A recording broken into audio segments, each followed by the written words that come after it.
ಯೋಂತಃ ಪ್ರವಿಶ್ಯ ಮಮ ವಾಚಮಿಮಾಂ ಪ್ರಸುಪ್ತಾಂ ಸಂಜೀವಯತ್ಯಖಿಲಶಕ್ತಿಧರಸ್ವಧಾಮ್ನಾ ಅನ್ಯಾಂಶ್ಚ ಹಸ್ತಚರಣಶ್ರವಣತ್ವಗಾದೀನ್ ಪ್ರಾಣಾನ್ನಮೋ ಭಗವತೆ ಪುರುಷಾಯ ತುಭ್ಯಂ. ಯಾ ವರ್ಣಪದವಾಕ್ಯಾರ್ಥಗದ್ಯಪದ್ಯಸ್ವರೂಪಿಣಿ ವಾಚೇನರ್ತಯತು ಕ್ಷಿಪ್ರಂ ಮೇಧಾನ್ ದೇವಿ ಸರಸ್ವತಿ. ಶ್ರುತಿಸ್ಮೃತಿಪುರಾಣಾನಾಂ ಆಲಯಂ ಕರುಣಾಲಯಂ ನಮಾಮಿ ಭಗವತ್ಪಾದಂ ಶಂಕರಂ ಲೋಕಶಂಕರಂ. ಖಡ್ಗಂ ಚಕ್ರಗದೇಷು ಚಾಪಪರಿಘಾನ್ ಶೂಲಂ ಭುಷುಂಡೀಂ ಶಿರಃ ಶಂಖಂ ಸಂದಧತೀಂ ಕರೈಸ್ತ್ರಿನಯನಾಂ ಸರ್ವಾಂಗಭೂಷಾವೃತಾಂ ನೀಲಾಶ್ಮದ್ಯುತಿಂ ಆಸ್ಯಪಾದದಶಕಾಂ ಸೇವೆ ಮಹಾಕಾಲಿಕಾಂ ಯಾಮಸ್ತೌ ಛಯಿತೆ ಹರೌ ಕಮಲಜೋ ಹಂತುಂ ಮಧುಂಕೈಟಭಂ. ಅಕ್ಷಸ್ತ್ರಪರಶು ಗದೇಶು ಕುಲಿಶಂ ಪದ್ಮಂ ಧನುಃ ಕುಂಡಿಕಾಂ ದಂಡಂ ಶಕ್ತಿಮಸಿಂಚ ಚರ್ಮ ಜಲಜಂ ಘಂಟಾಂ ಸುರಾಭಾಜನಂ. ಶೂಲಂ ಪಾಶಸುದರ್ಶನೆ ಚ ದಧತೀಂ ಹಸ್ತೈಃ ಪ್ರವಾಲಪ್ರಭಾಂ ಸೇವೆ ಸೈರಿಭಮರ್ದಿನೀಂ ಇಹ ಮಹಾಲಕ್ಷ್ಮೀಂ ಸರೋಜಸ್ಥಿತಾಂ. ಘಂಟಾಶೂಲಹಲಾನಿ ಶಂಖಮುಸಲೆ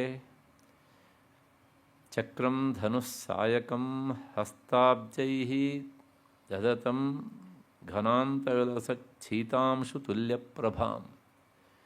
ಗೌರೀದೇಹಸಮುದ್ಭವಾಂ ತ್ರಿಜಗತಾಂ ಆಧಾರಭೂತಾಂ ಮಹಾಪೂರ್ವಾಮತ್ರ ಸರಸ್ವತೀಂ ಅನುಭಜೆ ಶುಂಭಾದಿದೈತ್ಯಾರ್ದಿನೀಂ. ನನ್ನ ದುರ್ಗಾ ಸಪ್ತಶತಿಯ ಎಲ್ಲ ಬಂಧುಗಳೇ, ಈ ಸರಣಿಗೆ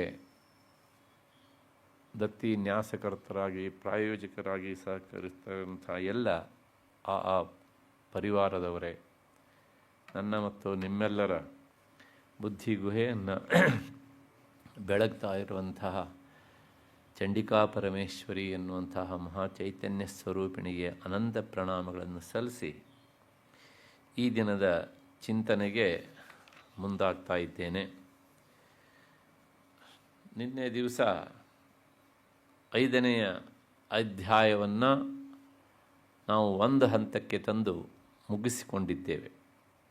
ಅಂದರೆ ಜಗನ್ಮಾತೆ ಚಂಡಿಕಾ ಪರಮೇಶ್ವರಿ ಅವಳು ಆ ಸುಗ್ರೀವನಿಗೆ ಹೇಳಿ ಕಳಿಸಿದ್ದಾಳೆ, ನಾನು ಬಾಲ್ಯದಲ್ಲಿ ಪ್ರತಿಜ್ಞೆ ಮಾಡಿದ್ದೇನೆ, ನನ್ನನ್ನು ವರಿಸುವವನು ಈ 3 ವಿಧದಲ್ಲಿ ನನ್ನ ಜೊತೆಗೆ ಸ್ಪರ್ಧೆ ಮಾಡಬೇಕು.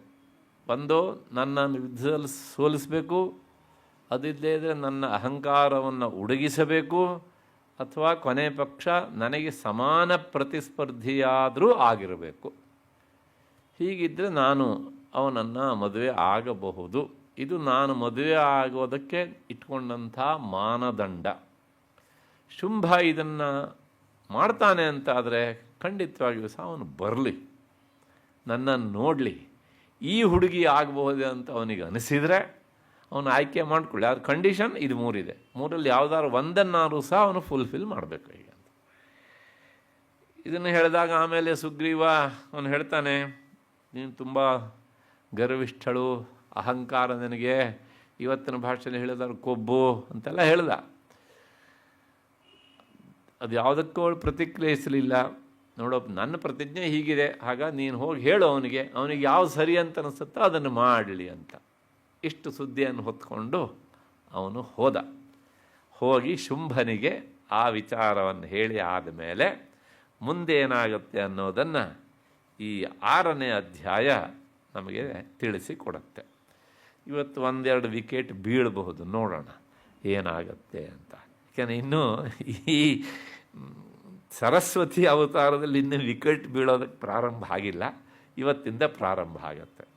ಋಷಿರುವಾಚ ಇತ್ಯಾಕರ್ಣ್ಯವಚೋ ದೇವ್ಯಾ ಸದೂತೋ ಮರ್ಷಪೂರಿತಃ ಸಮಾಚಷ್ಟ ಸಮಾಗಮ್ಯ ದೈತ್ಯರಾಜಾಯ ವಿಸ್ತರಾತ್. ಇದು ಮೊದಲನೇ ಶ್ಲೋಕ, 6ನೇ ಅಧ್ಯಾಯ ಇದು. ಹೀಗೆ ದೇವಿಯ ಮಾತನ್ನು ಈ ರೀತಿಯಾಗಿ ಕೇಳಿದಂತಹ ಆ ಸುಗ್ರೀವ ಎನ್ನುವಂತಹ ದೂತ ಅಮರ್ಷಪೂರಿತ, ಅವನಿಗೆ ಎಲ್ಲಿಲ್ಲದ ಕೋಪ ಬಂತಂತೆ. ಏನು ಈ ಥರ ಹೇಳ್ತಿದ್ದಾಳಲ್ಲ, ಶುಂಭ ಅಂದರೆ ಏನು, ಅವನು ಪರಾಕ್ರಮ ಅಂದರೆ ಏನು, ಅವನ ಕೀರ್ತಿ ಅಂದರೆ ಏನು, ಓಹೋ ಹೋ ಹೋ ಹೋ ಅಂಥವನಿಗೆ ಇವಳು ಹೀಗೆ ಹೇಳ್ಬಿಡದ. ಅವನು ರಾಕ್ಷಸಾಧಿಪತಿ, ಅದಕ್ಕಿಂತ ಹೆಚ್ಚಿಗೆ ಈಗ 3 ಲೋಕದ ಒಡೆಯ ಅವನು. ಇವಳ ಹೇಳೋರಿಲ್ಲ ಕೇಳೋರಿಲ್ಲ, ಅಪ್ಪ ಯಾರೂ ಗೊತ್ತಿಲ್ಲ, ಅಮ್ಮ ಯಾರೂ ಗೊತ್ತಿಲ್ಲ. ಒಂದೃಷ್ಟಿಯಲ್ಲಿ ಹೇಳಬೇಕು ತಿರುಬಿಕ್ಕಿ ಅಂದರೆ ಏನೂ ಗೊತ್ತಿಲ್ಲ, ಇದ್ರ ಬಗ್ಗೆ ಏನು ಹೇಳ್ತಾರೆ? ಕರೆಕ್ಟ್ ಅಲ್ವಾ? ಪರಬ್ರಹ್ಮ ಸ್ವರೂಪಿಣಿಯಾದವಳ ಬಗ್ಗೆ ನಮಗೇನು ರೀ ಗೊತ್ತು?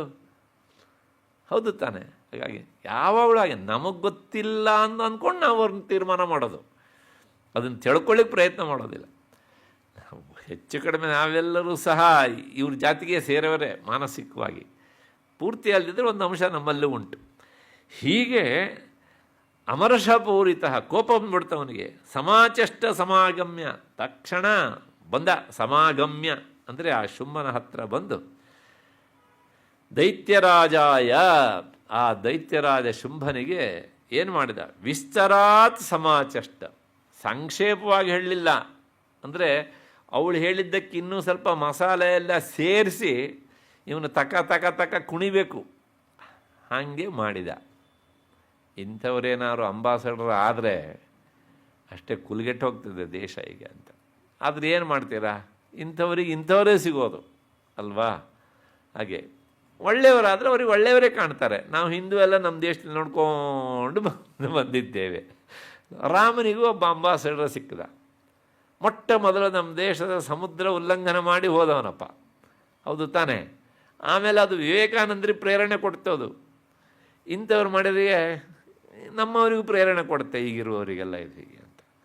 ಹಾಗೆ ಸಮಾಚಷ್ಟ ಸಮಾಗಮ್ಯ ದೈತ್ಯರಾಜಾಯ ವಿಸ್ತರಾತ್, ವಿಸ್ತೃತವಾಗಿ ಆ ಶುಂಭನಿಗೆ ಹೇಳ್ದ. ಅದು ಏನು ಹೇಳ್ದ ಅಂದ್ರೆ ಮತ್ತೆ ಪುನಃ ಹೇಳೋದಿಲ್ಲ, ಯಾಕೆಂದರೆ ಅಲ್ಲಿ ಏನು ದೇವಿ ಹೇಳಿದ್ದಾಳೋ ಅದಷ್ಟನ್ನು ಬಂದು ಹೇಳಿದ್ದಾನೆ ಅಷ್ಟೇ.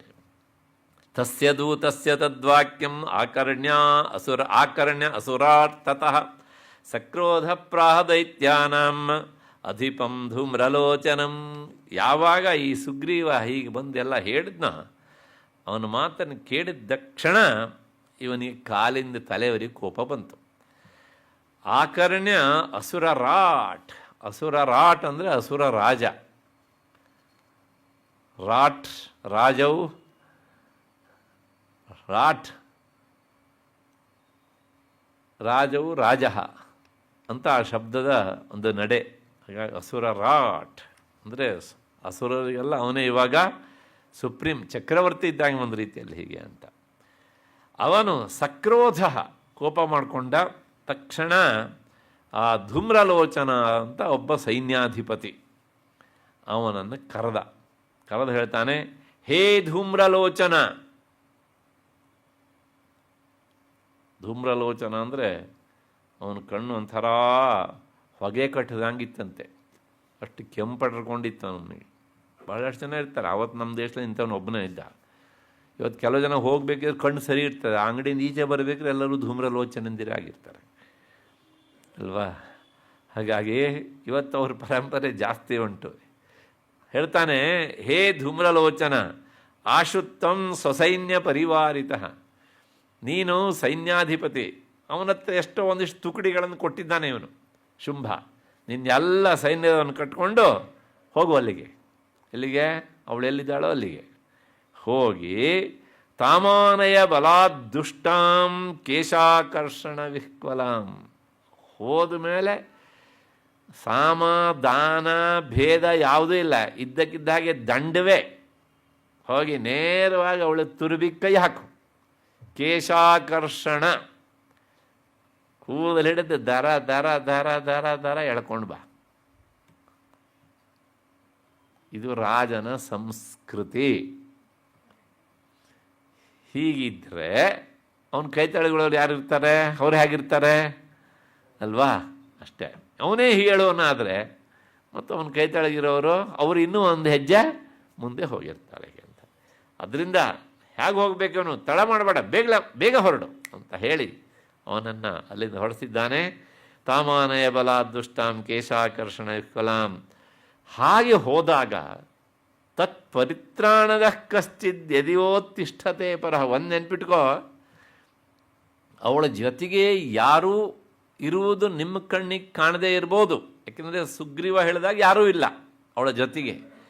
ಆದರೆ ಯಾರು ಇರ್ಬೋದು, ಹಿಂದ್ಗಡೆ ನೋಡ್ತಾ ಇರ್ಬೋದು, ಏನಾಗುತ್ತೆ, ಅನಾಹುತ ಆಗುತ್ತೆ, ಇವಳಿಗೆ ಯಾರಾದರೂ ತೊಂದರೆ ಕೊಟ್ಟರೆ ಆವಾಗ ನಾನು ಹೋಗಿ ನೋಡ್ಕೊಳ್ತೇನೆ ಅನ್ನೋ ತರಹ ಯಾರಾದರೂ ಇರ್ಬೋದು. ಹಾಗಾಗಿ ಅವಳ ಪರವಾಗಿ ಅವಳ ರಕ್ಷಣೆಗೆ ಅವನಾರು ಬಂದ ಅಂತಾದರೆ, ಯದಿ ಚ ಉತ್ತಿಷ್ಠತೆ ಪರಹ, ಅವನಾರು ಒಬ್ಬ ಎದ್ದ ಅಂತಾದರೆ ಸಹಂತವ್ಯ, ಅವನನ್ನು ಮಟಾಶ್, ಇವತ್ತಿನ ಭಾಷೆ ಇದೆಲ್ಲ ಮುಗಿಸ್ಬಿಡ್ಬೇಕು ಅಂತ. ಸಲ ಅವನು ತುಂಬ ಪರಾಕ್ರಮಿ ಆದರೆ ಅಯ್ಯ ಅವನ ಅಮರಹ, ದೇವತೆಯೇ ಆಗಿರಲೇಬೇಕಿದೆ. ದೇವತೆಗಳು ನಮಗೊಂದು ಲೆಕ್ಕನ, ಅಯ್ಯ ಎಲ್ಲರೂ ನಮ್ಮನೆ ಕಾಯ್ತಾ ಇದ್ದಾರೆ ಸುತ್ತಲೂ.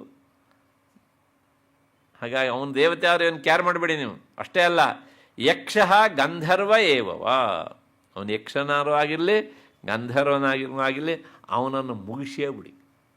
ಅವಳ ರಕ್ಷಣೆಗೆ ಯಾರಾದರೂ ಬಂದರೆ ಅವನನ್ನು ಮುಗಿಸ್ಬೇಕು, ಅವನಿಗೆ ಯಾರಾದರೂ ಆಗಿರಲಿ. ಹೀಗೆ ಸರಿ. ಅದಾದ ಮೇಲೆ ಋಷಿರ್ವಾಚ, ಈಗ ಸುಮೇಧ ಋಷಿ ಹೇಳ್ತಿದ್ದಾನೆ ಸುರಥನಿಗೆ, ತೇನಾಜ್ಞಪ್ತಸ್ತತಃ ಶೀಘ್ರಂ ಸದೈತ್ಯೋ ಧೂಮ್ರಲೋಚನಃ ವೃತಷಷ್ಟ್ಯ ಸಹಸ್ರಾಣಾಂ ಅಸುರಾಣಾಂ ಧೃತಂ ಯಯೌ. ಈ ಧೂಮ್ರಲೋಚನ ಹತ್ರ ಹೆಚ್ಚಿಗೆ ಇರಲಿಲ್ಲ, ಏನು 60,000 ಸೈನ್ಯದ ತುಕಡಿ ಇತ್ತು ನೋಡಿ. ವೃತಷಷ್ಟ್ಯ ಸಹಸ್ರಾಣಾಂ ಅಸುರಾಣಾಂ, ಅದರೊಳಗೆ ಎಲ್ಲ ಇದ್ದವರೆಲ್ಲ ಬರೀ ರಾಕ್ಷಸರೇ, ಇನ್ಯಾರೂ ಇಲ್ಲ. ಇಂಥವನ್ನು ಕಟ್ಕೊಂಡು ಶೀಘ್ರಂ ದೈತ್ಯ ಧೂಮ್ರಲೋಚನ ಅಲ್ಲಿಂದ ಯಯೌ, ತಕ್ಷಣ ಎಷ್ಟು ಜನನ ಕಟ್ಕೊಂಡು ಹೋದ. ಯಾಕೆ ರಾಜಾಜ್ಞೆ, ಅವನಿಗೆ ಪಾಪ ಏನು ಗೊತ್ತು, ಇಲ್ಲಿಂದ ಹೋಗೋದಕ್ಕೆ ಮಾತ್ರ ದಾರಿ ಉಂಟು, ವಾಪಸ್ ಬರೋದಕ್ಕೆ ದಾರಿ ಇಲ್ಲ ಅಂತ ಇವ್ರಿಗೆ ಯಾರಿಗೂ ಗೊತ್ತಿಲ್ಲ. ಒನ್ವೇ ಅದು ಅಲ್ವಾ? ಯಾಕೆಂದರೆ ಇವ್ರ ದೃಷ್ಟಿಯಲ್ಲೇನು, ಸದ್ಯಕ್ಕೆ ಸುಗ್ರೀವ ಹೇಳಿದ ಪ್ರಮಾಣ ಒಬ್ಬಳು ಹೆಣ್ಣು ಮಗಳಿದ್ದಾಳೆ ಅಂತ, ಆದರೆ ಅವಳ ಸಾಮರ್ಥ್ಯ ಯಾರಿಗೂ ಗೊತ್ತಿಲ್ಲ. ವೃತಷಷ್ಟ್ಯ ಸಹಸ್ರಾಣಾಂ ಅಸುರಾಣಾಂ ಧೃತಂ ಯಯೌ. ಹೀಗೆ 60,000 ಸೈನಿಕರನ್ನು ಕಟ್ಕೊಂಡು ಈ ಧೂಮ್ರಲೋಚನ ಜಗನ್ಮಾತೆ ಇರುವಂಥ ಜಾಗಕ್ಕೆ ಹೋದ. ಅಲ್ಲಿ ಹೋದ್ಮೇಲೆ ಏನು ಮಾಡ್ದ, ಸದೃಷ್ಟ್ವಾ ತಾಂ ತದೋ ದೇವೀಂ ತುಹಿನಾಚಲ ಸಂಸ್ಥಿತಾಂ ಜಗಾದೋಚ್ಚೈ ಪ್ರಯಾಹೀತೆ ಮೂಲಂ ಶುಂಭ ನಿಶುಂಭಯೋ. ದೂರಿಂದ ನೋಡಿದ್ದಾನೆ. ಸದೃಷ್ಟ್ವಾ ತಾಂ, ಆಕೆಯನ್ನು ನೋಡಿ, ಆಕೆ ಅಂದರೆ ಯಾರು, ದೇವಿ, ಯಾರು, ಕೌಶಿಕಿ ದೇವಿ, ಅದನ್ನು ನಾವು ಮರಿಬಾರದು. ನೋಡಿ ಹೇಳ್ತಾನೆ, ಮತ್ತೆ ಅವಳು ಹೇಗಿದ್ದು ಕೇಳಿದರೆ ತುಹಿನಾಚಲ ಸಂಸ್ಥಿತಾಂ. ತುಹಿನಾ ಅಂದರೆ ಹಿಮ, ಅಚಲ ಅಂದರೆ ಪರ್ವತ, ತುಹಿನಾಚ ಅಂದರೆ ಹಿಮವತ್ ಪರ್ವತದಲ್ಲಿ ಇರುವವಳು. ಜಗನ್ಮಾತೆಯ ವಾಸಸ್ಥಾನ ಯಾವುದು, ಹಿಮಾಲಯ ಪರ್ವತ, ಅಲ್ಲಿರುವಂಥವಳವಳು. ಅವಳನ್ನು ನೋಡಿ ಇವನು ಹೇಳ್ದಂತೆ ಅಲ್ಲಿಂದಲೇ ಕಿರ್ಚ್ಕೊಂಡ ಜೋರಾಗಿ, ಜಗಾದ ಉಚ್ಚೈಹಿ, ಜೋರಾಗಿ ಕಿರ್ಚ್ಕೊಂಡ. ಪ್ರಯಾಹಿ, ಹೊರಡು ಮೊದಲ ಇಲ್ಲಿಂದ ನೀನು. ಎಲ್ಲಿಗೆ, ನಮ್ಮ ಬಾಸ್ ಇದ್ದಲ್ಲಿಗೆ ಅಂತ. ಮೂಲಂ ಶುಂಭ ನಿಶುಂಭಯೋ, ಆ ಶುಂಭ ನಿಶುಂಭರು ಎಲ್ಲಿದ್ದಾರೋ ಅಲ್ಲಿಗೆ ಹೊರಡಬೇಕು ನೀನು, ತಡ ಮಾಡಿಕೊಡ್ದು. ಮತ್ತೆ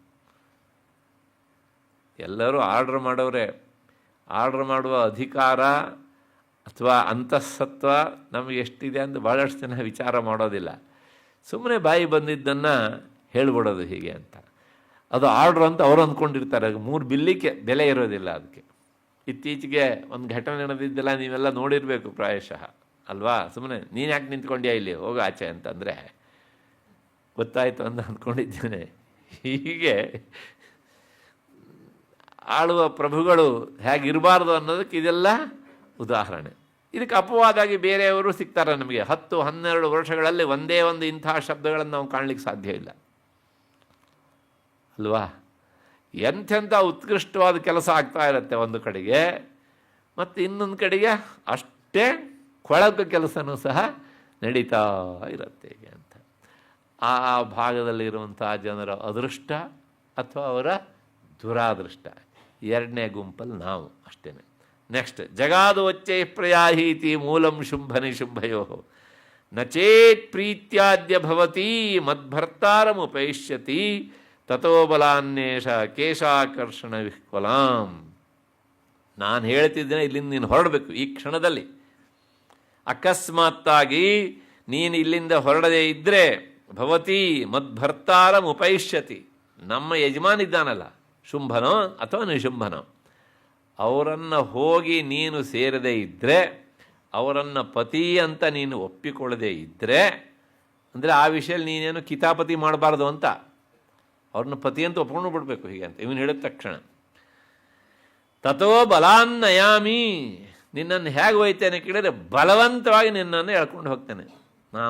ನಿನ್ನೇನು ಹೇಳಿದ್ದೆ ಇದೇ ಶಬ್ದ, ಬಲವಂತ ಕರ್ಕೊಂಡು ಹೋಗೋದು ಅಂದರೆ ಏನು ರೀ? ಅದೇ ಎತ್ತಾಕೊಂಡು ಹೋಗೋದು ಅಂತಾನೆ ಅದೇ. ಹಾಗಾಗಿ ನಾನು ನಿನ್ನನ್ನು ಏನು ಮಾಡ್ತೇನೆ? ಎತ್ತಾಕೊಂಡು ಹೋಗ್ತೇನೆ ಹೀಗೆ ಅಂತ. ಹೇಗೆ ಅಂದರೆ ಕೇಶಾಕರ್ಷಣ ವಿಹ್ವಲ, ನಿನ್ನ ಮುಡಿಗೆ ಕೈ ಹಾಕ್ತೇನೆ, ನಿನ್ನ ಕೇಶಕ್ಕೆ ಕೈ ಹಾಕ್ತೇನೆ. ಅದಕ್ಕೆ ಕೈ ಹಾಕಿ ನಿನ್ನನ್ನು ದರ ದರ ದರ ದರ ಬರಲಿಕ್ಕೆ ಒಪ್ಪದೇ ಇರುವಂತಹ ಹಸುಗಳನ್ನು ಎಮ್ಮೆಗಳನ್ನು ಎಳ್ಕೊಂಡು ಹೋಗ್ತಾರಲ್ಲ, ಹಾಗೆ ನಿನ್ನನ್ನು ಕರ್ಕೊಂಡು ಹೋಗ್ತೇನೆ ಅಂತ. ಕೇಳೋದಕ್ಕೆ ತುಂಬ ಚೆನ್ನಾಗಿದೆ ಎಲ್ಲ, ಆದರೆ ಅವಳನ್ನ ಕರ್ಕೊಂಡು ಹೋಗೋದಿಲ್ಲ, ಮುಟ್ಟುವ ಯೋಗ್ಯತೆ ಇಲ್ಲ ಇವರಿಗೆ ಯಾರಿಗೂ ಸಹ. ಆದರೂ ಸಹ ಬಾಯಲ್ಲಿ ಒಳ್ಳೆ ಡೊಂಬ್ರಾಟ ಹೀಗೆ ಅಂತ ಹೇಳ್ತಾರಲ್ಲ, ಕೈಲಾಗದಿದ್ರೆ ಏನು ಬಾಯಲ್ಲಿ ಜೋರು ಅಂತ ಹೀಗೆ ತವರೇ ಉದಾಹರಣೆ. ಕೊನೆಗೆ ದೇವಿ ಉವಾಚ, ಯಾವಾಗ ಇವನಿಷ್ಟೆಲ್ಲ ಆರ್ಭಾಟ ಮಾಡಿದ್ನೋ ಆಗ ದೇವಿ ಮಾತನಾಡಿದಳು. ದೈತ್ಯೇಶ್ವರೇಣ ಪ್ರಹಿತೋ ಬಲವಾನ್ ಬಲ ಸಂವೃತಃ ಬಲಾನ್ನಯಸಿ ಮಾಮೇವ ತತಃ ಕಿಂತೆ ಕರೋಮ್ಯಹಂ. ದುರ್ಗಾ ಸಪ್ತಶತಿಯ ಮಂತ್ರಗಳು ಕೆಲವು ಸಲ ಕಾವ್ಯದ ರೀತಿಯಲ್ಲಿ ಅವು ಎರಡೆರಡು ಅರ್ಥವನ್ನು ಹೇಳ್ತವೆ. ಮಂತ್ರಗಳಾದರೂ ಸಹ ಕಾವ್ಯದಲ್ಲಿ ಹೇಳುವ ಹಾಗೆ ಶ್ಲೇಷಾರ್ಥ ಘಟಿತವಾದಂಥ ಮಂತ್ರಗಳು ಇವು ಕೆಲವು. ಈ ಶ್ಲೋಕ ಹಾಗೆ ಹೇಳುತ್ತೆ. ಅದರ ಮೊದಲ ಅರ್ಥ ಏನು ನೋಡೋಣ. ದೈತ್ಯೇಶ್ವರೇಣ ಪ್ರಹಿತಃ ಬಲವಾನ್ ಬಲ ಸಂವೃತಃ. ಓಹ್, ನೀನು ಆ ದೈತ್ಯರಾಜನಂಥ ಶುಂಭನಿಂದ ಕಳಿಸಲ್ಪಟ್ಟಿದ್ದೀಯೇ. ನೀನು ಎಂಥವನಪ್ಪ ಅಂದರೆ ಬಲವಾನ್, ನೀನು ತುಂಬ ಗಟ್ಟಿಗ. ಯಾಕೆಂದರೆ ಅಲ್ಲಿಂದನೇ ಕಿರ್ಚೋದು ನನಗೆ ಕೇಳ್ತಾ ಇದೆ, ಅಂದರೆ ಅಷ್ಟು ಕಿರ್ಚೋಟ್ ಶಕ್ತಿ ಉಂಟು ನನಗೆ, ಹಾಗಾಗಿ ನೀನು ಗಟ್ಟಿಗ ಒಂದು. ಎರಡನೇದಾಗಿ ಬಲ ಸಂವೃತಃ, ಬಲ ಅಂದರೆ ಸೇನೆ ಅಂತ ಅರ್ಥ. ಚತುರಂಗ ಸೇನೆಯೇ ಇವ್ರಿಗೆ ಬಲ. ಅಂತಹ ಸೇನೆಯಿಂದ ನೀನು ಕೂಡ್ಕೊಂಡು ಬಂದಿದ್ದೆ. 60,000 ಜನ ಅಂದರೆ ಹುಚ್ಚಾಟನ? ಹಾಗಾಗಿ ಸೇನೆಯನ್ನು ಕೂಡ್ಕೊಂಡು ಬಂದಿದ್ದೀಯೇ, ಸಾಲದಕ್ಕೆ ನೀನು ಬಲವಂತನೂ ಆಗಿದ್ದೀಯೇ, ಸಾಲದಕ್ಕೆ ಶುಂಭನ ಕಡೆಯಿಂದ ಕಳಿಸಲ್ಪಟ್ಟಿದ್ದೀಯೆ. ಇವಾಗ ನೀನು ಹೇಳ್ತಿದ್ದೀಯೇ ಬಲಾನ್ನಯಸಿ ಮಾಮೇವಂ ತತಃ ಕಿಂತೆ ಕರೋಮ್ಯಹಂ. ಇಂತಹ ನೀನು ನನ್ನನ್ನು ಬಲವಂತವಾಗಿ ಕರ್ಕೊಂಡು ಹೋಗ್ತೀಯೇ ಅಂತಾದರೆ ಕಿಂತೆ ಕರೋಮ್ಯಹಂ, ನಾ ಏನಪ್ಪ ಮಾಡಲಿ? ನಾನು ಒಂಟಿ, ಒಬ್ಬಂಟಿಗಳು ನಾನು, ಯಾರೂ ಇಲ್ಲ ನನ್ನ ಜೊತೆಗೆ. ನಿಮ್ಮ ಪ್ರಕಾರ ಹೇಳಬೇಕು ಅಂದರೆ ಅಬಲಳು, ಅರ್ಥ ಆಯ್ತಾ? ಹಾಗ ನೀನು ಕರ್ಕೊಂಡು ಹೋಗ್ತೀಯ ಅಂದರೆ ಇನ್ನೇನಪ್ಪ ಮಾಡಲಿ ಅಂದರೆ ನೀನು ನನ್ನನ್ನು ಕರ್ಕೊಂಡು ಹೋಗಿಯೇ ಹೋಗ್ತೀಯ ಅಂತ ಭಾವನೆ ಬರಬೇಕು ಅವನಿಗೆ. ನೀ ಕರ್ಕೊಂಡು ಹೋಗ್ತೀಯ ಅಂದರೆ ಕಿಂತೆ ಕರೋಮಿ, ನನ್ನದು ಏನು ಮಾಡೋಕ್ಕಾಗತ್ತಪ್ಪ? ಕೈಲಾಗದೇ ಇದ್ದವರು ಎಲ್ಲ ಮಾಡ್ತೇನೆ ಅಂತಾರೆ, ಎಲ್ಲ ಸಾಮರ್ಥ್ಯ ಇದ್ದವರು ಏನಪ್ಪ ಮಾಡಲಿ ನಾನು? ಲೋಕ ಸ್ವಭಾವ ಹೇಳುತ್ತೆ ದುರ್ಗಾ ಸಪ್ತಶತಿ ಅಲ್ವಾ? ನಮ್ಮಲ್ಲಿ ಹಾಗಲ್ಲ. ಆಗದಿದ್ದವರು ಏನು ಕೊಚ್ಚಿ ಕೊಚ್ಚಿ ಕೊಚ್ಚಿ ಕೊಚ್ಚಿ ಹಾಕ್ತಾರೆ. ಆಗುವವರು ಮತ್ತೆ ಆಡೋದಿಲ್ಲ, ಅಷ್ಟೇ. ಬೆಳಗೋಷ್ಟೊತ್ತಿಗೆಲ್ಲ ಫ್ಲ್ಯಾಟ್ ಆಗಿದಿರುತ್ತೆ. ಅಲ್ಲಿ ಏನಾದ್ರು ಮಾತಾಡ್ತಾರ? ಏನು ಮಾತಾಡೋದಿಲ್ಲ. ಇಲ್ಲಿ ಬರ್ರೇ ಮಾತು ಆಗ್ತಾನೇ ಇರುತ್ತೆ ಹೀಗೆ ಅಂತ. ಅಷ್ಟು ಹಿನ್ನೆಲೆಯಲ್ಲಿ ಇದು ಮೇಲ್ನೋಟಕ್ಕೆ ಅರ್ಥ ಇದರಿದ್ದು. ಆದರೆ ಇದರ ಇನ್ನೊಂದು ಅರ್ಥ ಉಂಟು. ಏನು ಕೇಳಿದರೆ ದೈತ್ಯೇಶ್ವನ ಪ್ರೇಣ ಪ್ರಹಿತೋ ಬಲವಾನ್ ಬಲ ಸಂವೃತಃ. ಇಲ್ಲಿ ಆ ಪದವನ್ನು ಬೇರೆ ರೀತಿಯಾಗಿ ವಿಭಾಗ ಮಾಡಬೇಕು. ಪ್ರಹಿತೋ ಬಲವಾನ್ ಅನ್ನುವಲ್ಲಿ ಸ್ವಲ್ಪ ಸಂಸ್ಕೃತ ಬಂದವರಿಗೆ ಬಹಳ ಬೇಗ ಅರ್ಥ ಆಗುತ್ತೆ. ಅಲ್ಲೊಂದು ಅವಗ್ರಹ ಹಾಕಿಬಿಡಬೇಕು. ಅವಗ್ರಹ ಹಾಕಿದರೆ ಇಟ್ ಸೇಸ್ ಅಕಾರ ಇದೆ ಅಂತ. ಅವಾಗ ಏನಾಯಿತು ಕೇಳಿದರೆ ಪ್ರಹಿತೋ ಅಬಲವಾನ್ ಅಂತ ಆಗ್ಬಿಡ್ತದೆ. ದೈತ್ಯೇಶ್ವರನಿಂದ ಶುಂಭನಿಂದ ಕಳಿಸಲ್ಪಟ್ಟಂಥ ನೀನು ಅಬಲವಾನ್ ಅಂದ್ರೇನು? ಕೈಲಾಗದೆ ಇರುವವನು, ಬಾಯಿ ಜೋರಾದವನು, ದುರ್ಬಲ ಅಂತ ಅರ್ಥ. ಹಾಗಾಗಿಯೇ ನೀನು ಬಲ ಸಂವೃತ, ಸೈನ್ಯ ಕಟ್ಕೊಂಡು ಬಂದಿದ್ದೀಯ. ನಾನು ಒಂಟಿ, ನನಗೆ ಸೈನ್ಯ ಬೇಡ. ಯಾಕೆ ಹೇಳಿದ್ರೆ ನಾನು ಬಲವತಿ. ಭಾಸ ಕವಿ ಒಂದು ಮಾತು ಹೇಳ್ತಾನೆ. ಅವನು ಯಾವನೋ ಒಬ್ಬ ಕಾರ್ನಲ್ಲಿ ಬಂದು ಇಳಿದ್ನಪ್ಪ. ಹೆಚ್ಚುಗಾರಿಕೆ ಏನಪ್ಪ, ನಡ್ಕೊಂಡು ಬರೋಕ್ಕೆ ಶಕ್ತಿ ಇಲ್ಲ, ಕಾರಲ್ಲಿ ಬಂದ. ನಂದಲ್ಲ ಮಾತು, ಭಾಸಂದು ಇದು ಅಲ್ವಾ? ಅವನೊಂದು ಹೆಚ್ಚುಗಾರಿಕೆ ಏನು ಅದರೊಳಗೆ? ಏನೂ ಇಲ್ಲ. ಹೌದು ತಾನೆ? ಕನ್ನಡಕ ಹಾಕ್ಕೊಂಡ, ಕಣ್ಣು ಕಾಣಲ್ಲ ಹಾಕ್ಕೊಂಡನಪ್ಪ. ಅದೇನು ಹೆಚ್ಚುಗಾರಿಕೆ? ಹೌದು ತಾನೆ? ಹೀಗೆ ನಾವು ಎಲ್ಲೆಲ್ಲ ಇನ್ಸ್ಟ್ರೂಮೆಂಟ್ಗಳನ್ನು ಬಳಸ್ತೇವೋ ಅದೆಲ್ಲ ಏನು ಹೇಳುತ್ತೆ? ನಮ್ಮ ಅಶಕ್ತತೆಯನ್ನು ಹೇಳುತ್ತೆ. ಇನ್ನೂ ಮುಂದೆ ಹೋಗಿ ಹೇಳ್ಬೇಕಂದ್ರೆ ಕಾಲಿಗೆ ಚಪ್ಪಲಿ ಹಾಕ್ಕೊಂಡಪ್ಪ. ಯಾಕೆ? ಬರೀ ಕಾಲಲ್ಲಿ ನಡುವಷ್ಟು ಅಂಗಾಲು ಗಟ್ಟಿ ಇಲ್ಲ. ಮೊದಲಿಂದನೂ ಹಾಗೆ ಅನ್ನೋದಿದ್ರೆ ಕಾಲಿಗೆ ಆಕ್ಯುಪ್ರೆಷರ್ ಮಾಡ್ಕೊಳ್ಳೋ ಪರಿಸ್ಥಿತಿ ಬರ್ತಾ ಇರಲಿಲ್ಲ ಅಲ್ವಾ? ಆಮೇಲೆ ಮುಳ್ಳಿನ ಚಪ್ಪಲ್ ಹಾಕ್ಕೊಂಡು ಓಡಾಡೋದು ಬೇರೆ. ಹೌದು ತಾನೆ? ಈ ಎಲ್ಲ ನಮ್ಮ ದೌರ್ಬಲ್ಯವನ್ನು ಹೇಳುತ್ತೆ, ನಮ್ಮಲ್ಲಿರುವಂಥ ವಸ್ತುಗಳು ಹೇಗೆ ಅಂತ. ಹಾಗೆಯೇ ನೀನು ಸೈನ್ಯ ಕಟ್ಕೊಂಡು ಬಂದೆ. ಯಾಕೆ ಹೇಳಿದರೆ ನಿನ್ನ ಒಬ್ಬನ ಹತ್ರ ನನ್ನನ್ನು ಸೋಲಿಸುವ ಶಕ್ತಿ ಇಲ್ಲ. ಅದಕ್ಕೋಸ್ಕರ ನೀನೇನು ಮಾಡಿದೀಯ? ಸೈನ್ಯ ಕಟ್ಕೊಂಡು ಬಂದಿದ್ದೀಯ. ನೋಡಿ ಹೇಗಿದೆ ಅಂತ. ಅಷ್ಟೇ ಅಲ್ಲ, ಬಲಾನ್ನಯಸಿ ಮಾಮೇವಂ. ಇನ್ನೊಂದು ಏನು ಕೇಳಿದರೆ, ಆ ಬಲ ಸಂವೃತ ಅನ್ನೋದಕ್ಕೆ ನೀನು ಬಲದಿಂದ ಕೂಡಿದ್ದೀಯ ಅಂದರೆ ಬಲ ಅನ್ನೋದಕ್ಕೆ ಅರ್ಥ ಕಾಗೆ ಅಂತ ಅರ್ಥ. ನಿನ್ನ ಸುತ್ತಲೂ ಇರೋವರೆಲ್ಲ ಯಾರು ಕೇಳಿದ್ರೆ ಕಾಗೆಗಳಂಥವರು. ಕಾಗೆ ಏನ್ರಿ ಮಾಡುತ್ತೆ? ಕಿರಿಚ್ಕೊಳ್ಳುತ್ತೆ ಅಷ್ಟೇ, ಇನ್ನೇನಾದ್ರು ಮಾಡುತ್ತಾ? ಹಾಗೆ ಕಿರಿಚ್ಕೊಳ್ಳೋದು ಬಿಟ್ಟರೆ ಇವ್ರಿಗೆ ಏನೂ ಮಾಡೋಕ್ಕಾಗಲ್ಲ. ಹಾಗಾಗಿ ನೀನು ಮೊದಲನೇದಾಗಿ ದುರ್ಬಲ. ಹಾಗಾಗಿ ನಿನ್ನ ಜೊತೆಗಿರೋರೆಲ್ಲರೂ ಕಾಗೆ ಅಂತ ಇರುವಂಥವ್ರಿಗಂತ. ತಮಾಷೆ ಅಲ್ಲ ಈ ಮಾತು. ನೀವು ಏನಾದ್ರು ಹೊರಗಡೆಗೆ ಆಹಾರ ಹಾಕಿ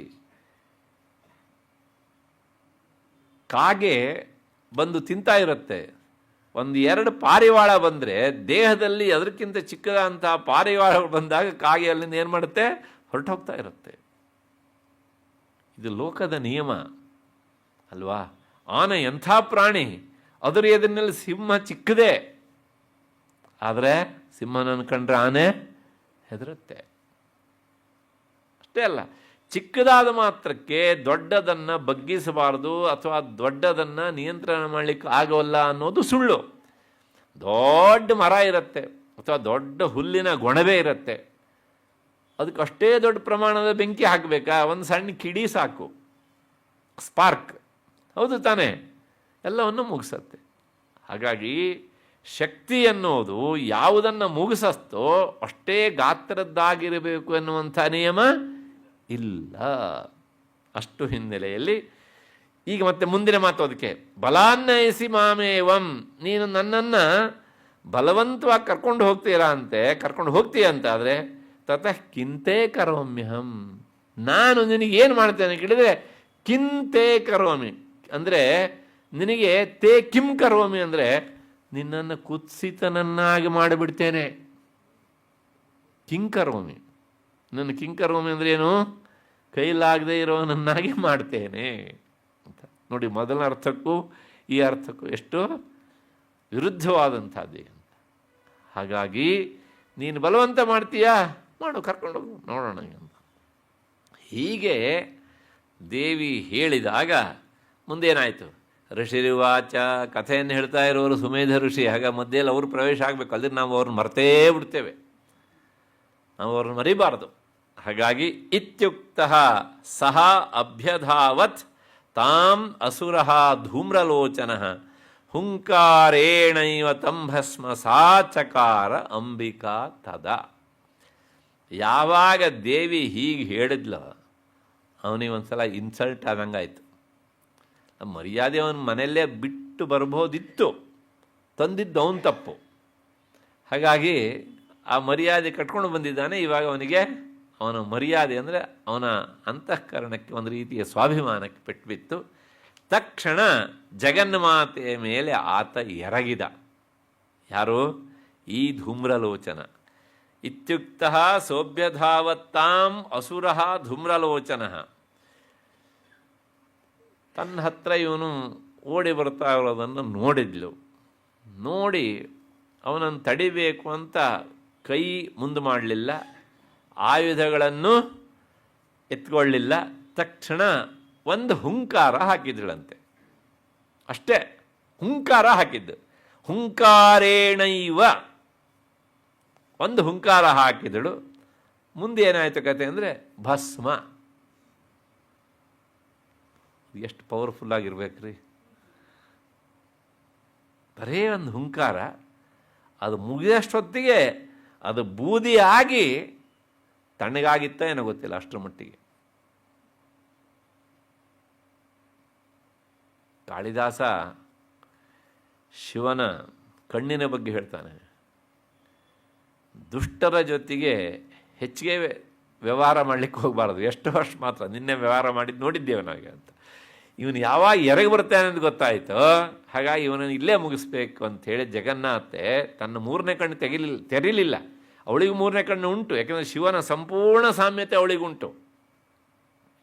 ಅದೇನು ಮಾಡೋದಕ್ಕೆ ಹೇಳಿದರೆ, ನನ್ನ ಯಜಮಾನರಿಗೆ ಅವಮಾನ, ಇಲ್ಲಿದ್ದ ಕಣ್ಣನ್ನು ನಾನು ತೆರೆದ್ರೆ ಅದಕ್ಕಿಂತ ಕೆಳಗಡೆ ಇರುವಂಥ ಅವಯವಗಳಿಂದ ಇವನನ್ನು ಮುಗಿಸ್ಬೇಕು ಅಂಥೇಳಿ ಒಂದು ಹುಂಕಾರ ಹಾಕಿದಳು. ಅವನ ತಕ್ಷಣ ಏನಾದ? ಭಸ್ಮ ಆಗಿ ಹೋದ. ಶಿವ ಕಣ್ಣಿಂದ ಭಸ್ಮ ಮಾಡಿದ್ದ ಮನ್ಮಥನನ್ನು. ಜಗನ್ಮಾತೆ ಇವನನ್ನು ಹುಂಕಾರದಿಂದ ಭಸ್ಮ ಮಾಡಿದರು.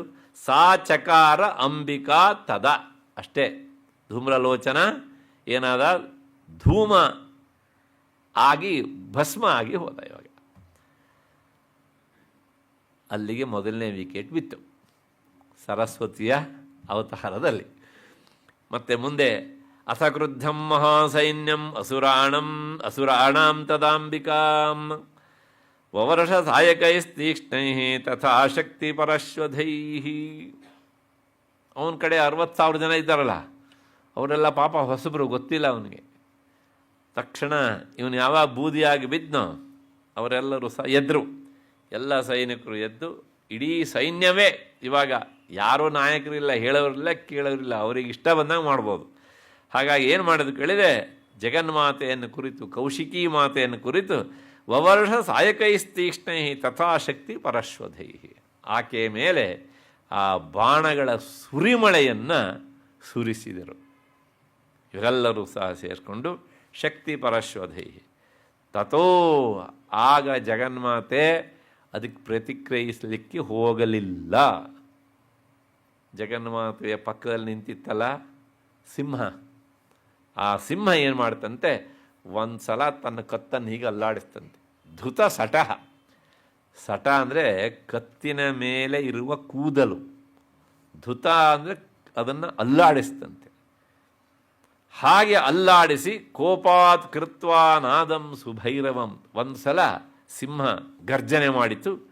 ಗರ್ಜನೆ ಮಾಡಿ ಪಪಾತ ಅಸುರಸೇನಾಯಾಂ ಸಿಂಹೋ ದೇವ್ಯಾ ಸ್ವವಾಹನ, ಆ ಜಗನ್ಮಾತೆಯ ವಾಹನವಾದಂಥ ಸಿಂಹ ಆ ಅಸುರ ಸೇನೆಯ ಮೇಲೆ ಆಕ್ರಮಣ ಮಾಡಿತು. ಅಷ್ಟೇ ಅಲ್ಲ, ಆಕ್ರಮಣ ಮಾಡಿತು.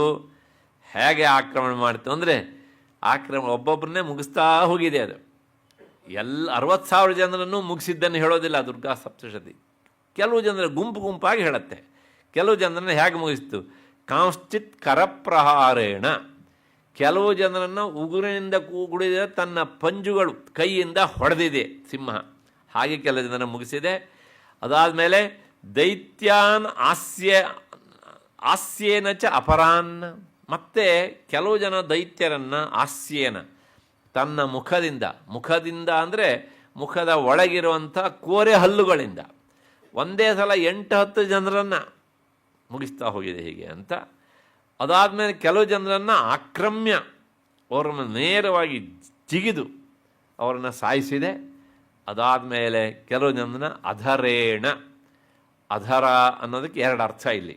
ಒಂದು ತನ್ನ ಎದೆ ಅದನ್ನು ಹೋಗಿ ಹೊಡೆದು ಅವರಿಗೆ ಸಾಯಿಸಿದೆ.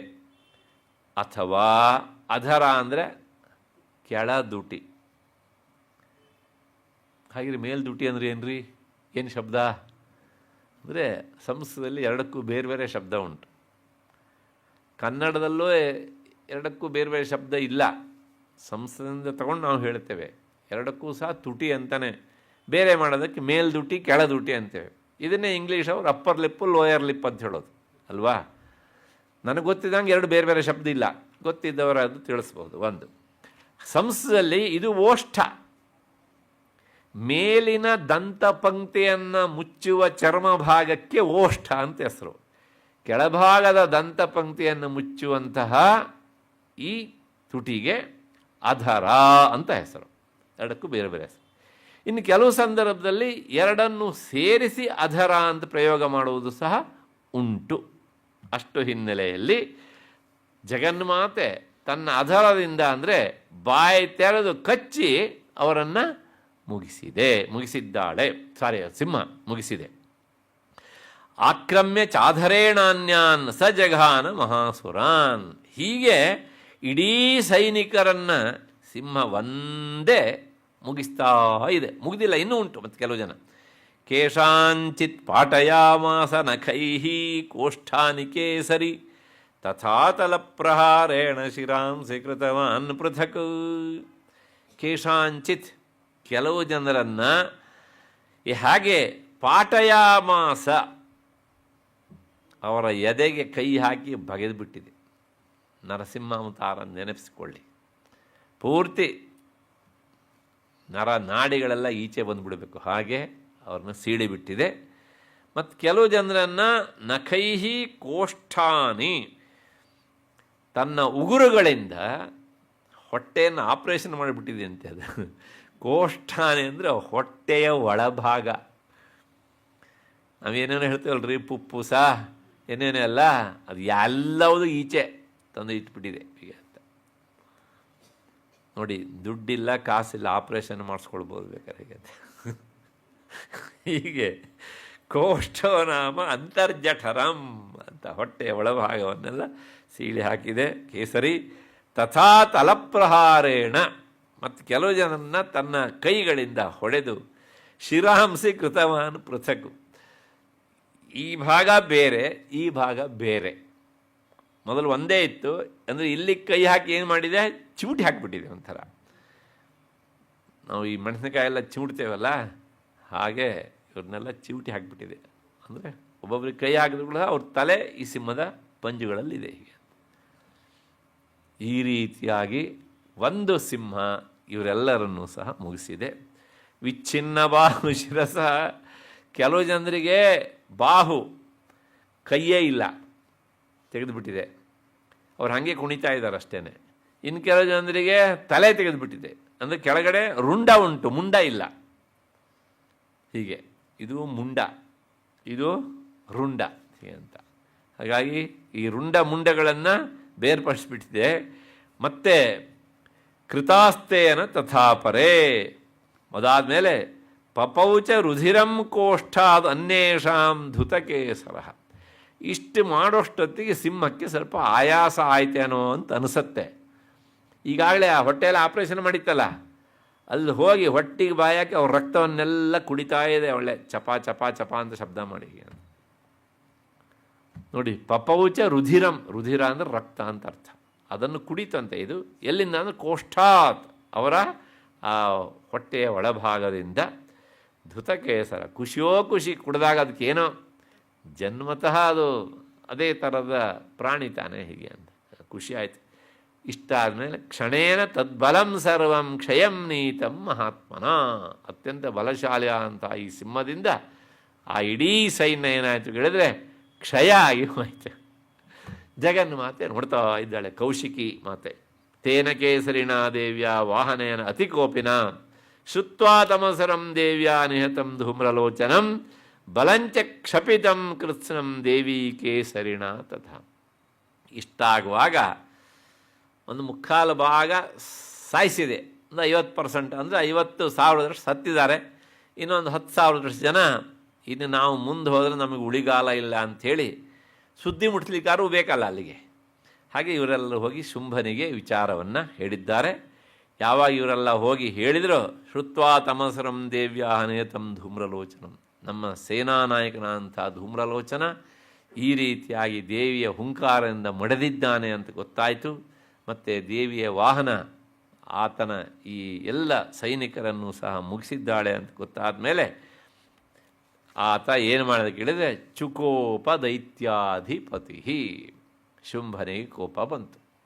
ಕೋಪ ಬಂದವನು ತಡ ಮಾಡಲಿಲ್ಲ. ಶುಂಭ ಪ್ರಸ್ಫುರಿತಾಧರ, ಅವನ ಈ ಕೆಳದುಟಿಗಳೆಲ್ಲ ಗಲಗಲಗಲ ಅಂತ ಅಲ್ಲಾಡೋದಕ್ಕೆ ಶುರುವಾದಂತೆ. ಕೋಪಿಸಿಕೊಂಡವರಿಗೂ ಹಾಗಾಗತ್ತೆ, ಬಿ ಪಿ ಹೆಚ್ಚಾದರೂ ಆಗತ್ತೆ ಬಹಳಷ್ಟು ಅಲ್ವಾ, ಬಾಡಿ ಶೇಕ್ ಆಗಲಿಕ್ಕೆ ಶುರುವಾಗುತ್ತೆ. ಎರಡೂ ಇತ್ತು ಅಂತ ಕಾಣುತ್ತೆ ಇವನಿಗೆ. ಸತ್ತೋದ್ರಿಂದ ಕೋಪ ಮೊದಲೇ ಇತ್ತು ಅಂದಿಷ್ಟೆಲ್ಲ, ಹಾಗಾಗಿ ಎರಡೂ ಸೇರಿಕೊಂಡು ಅಲ್ಲಾಡೋದಕ್ಕೆ ಶುರುವಾಯಿತು. ಹಾಗೆ ಯಾವಾಗ ತುಟಿ ಅಲ್ಲಾಡುತ್ತೋ, ಅಲ್ಲಾಡುವ ತುಟಿಯಿಂದ ಮಾತನಾಡಲಿಕ್ಕೆ ಹೋದರೆ ಸ್ಪಷ್ಟವಾಗಿ ಮಾತನಾಡೋಕ್ಕಾಗುತ್ತಾ? ಇಲ್ಲ, ತೊದಲೋದಕ್ಕೆ ಪ್ರಾರಂಭ ಆಗುತ್ತೆ. ಹಾಗೆ ತೊದಲ್ತಾ ಹೇಳಿರಬೇಕು ಅವನು. ಏನು ಅಂದರೆ ಆಜ್ಞಾಪಯಾಮಾಸ ಚ ತೌ ಚಂಡಮುಂಡೌ ಮಹಾಸುರೌ. ತಕ್ಷಣ ಕರೆದ ಇಬ್ಬರನ್ನ, ಚಂಡ ಮತ್ತು ಮುಂಡ ಅಂತ ಇಬ್ಬರನ್ನು ಕರೆದ. ಇವರು ಯಾರಪ್ಪ ಅಂದರೆ ಬೇರೆ ಬೇರೆ ತುಕಡಿಯ ಮುಖ್ಯಸ್ಥರು, ಅಂದರೆ ಸೈನ್ಯಾಧಿಕಾರಿಗಳು, ಸೇನಾಪತಿಗಳು. ಇವರೆಲ್ಲ ಆರ್ಡಿನರಿ ಸೋಲ್ಜರ್ಸ್ ಅಲ್ಲ, ಇವ್ರನ್ನೆಲ್ಲ ಸಾಕಿದ್ದಾನೆ ಅವನು. ಅವರಿಗೆಲ್ಲ ಇನ್ನೇನು ಕೆಲಸ ಇಲ್ಲ, ಇಂತಹ ಸಂದರ್ಭ ಬಂದಾಗ ಮಾತ್ರ. ಮಿಕ್ಕಿದ ದಿವಸ ಅಲ್ಲ, ಊಟ ಮಾಡು, ತಿನ್ನು, ಮನ್ಕೋ, ಇಷ್ಟೇ ಕೆಲಸ. ಏನು ಹೇಳ್ದ ಅಂದರೆ, ಹೇ ಚಂಡ, ಹೇ ಮುಂಡ, ಅವ್ರನ್ನ ಕರೆದ ಹೀಗೆ ಅಂತ, ಚಂಡ ಮುಂಡ್ರೆ ಅಂತ. ಏನು, ನೀವಿಬ್ಬರು ಏನು ಮಾಡಬೇಕು? ಬಲೈಹಿ ಬಹುಭಿ ಪರಿವಾರಿತವು, ನಿಮ್ಮ ಹತ್ರ ಸಾಕಷ್ಟು ಸೈನ್ಯ ಬಲ ಉಂಟು. ಚತುರಂಗ ಸೇನೆ, ಚತುರಂಗ ಅಂದರೆ ಹೇಳಿದ್ದೇನೆ ಹಿಂದೆ, ಸೈನಿಕರು, ಆನೆ, ರಥ ಮತ್ತು ತುರಗ, ಕುದುರೆ, ಈ 4 ಯುದ್ಧ ಮಾಡುವಂತಹ ಒಂದು ಬೇರೆ ಬೇರೆ ಅವಯವಗಳು. ಹಾಗಾಗಿ ಚತುರಂಗ ಸೇನೆಯನ್ನು ಕೂಡಿದವರು ನೀವು.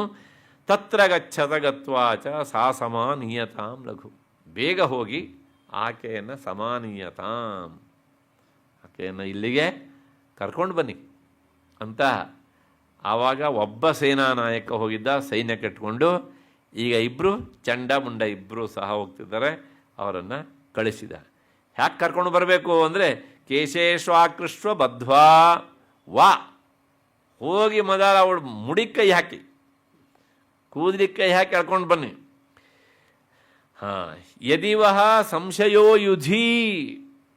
ನೋಡಿ, ಇವನಿಗೆ ಇದ್ದಕ್ಕಿದ್ದ ಹಾಗೆ ಸಂಶಯ ಬಂದ್ಬಿಡ್ತು. ಅಂದರೆ ನಿಮಗೆ ಇವನು ಹೇಳೋದು ಅವರಿಗೆ, ಯಾರಿಗೆ? ಚಂಡಮುಂಡ್ರಿಗೆ. ಅಯ್ಯೋ, ನಾವು ಹೋಗಿ ಒಂದು ಸ್ತ್ರೀಯ ಮುಡಿಗೆ ಕೈ ಹಾಕಬೇಕಾ? ಇದು ಧರ್ಮಕ್ಕೆ ವಿರುದ್ಧ, ನಾವು ಈ ಕೆಲಸ ಮಾಡೋದಿಲ್ಲ, ಮಾಡಬಾರ್ದು ಅಂತ ನಿಮ್ಗೆ ಸಂಶಯ ಬಂದರೆ ಆಗೇನು ಮಾಡಬೇಕು ಅಂತಂದರೆ, ತದಾ ಅಶೇಷ ಆಯುಧೈ ಸರ್ವೈ ಅಸುರೈ ವಿನಿಹನ್ಯತ.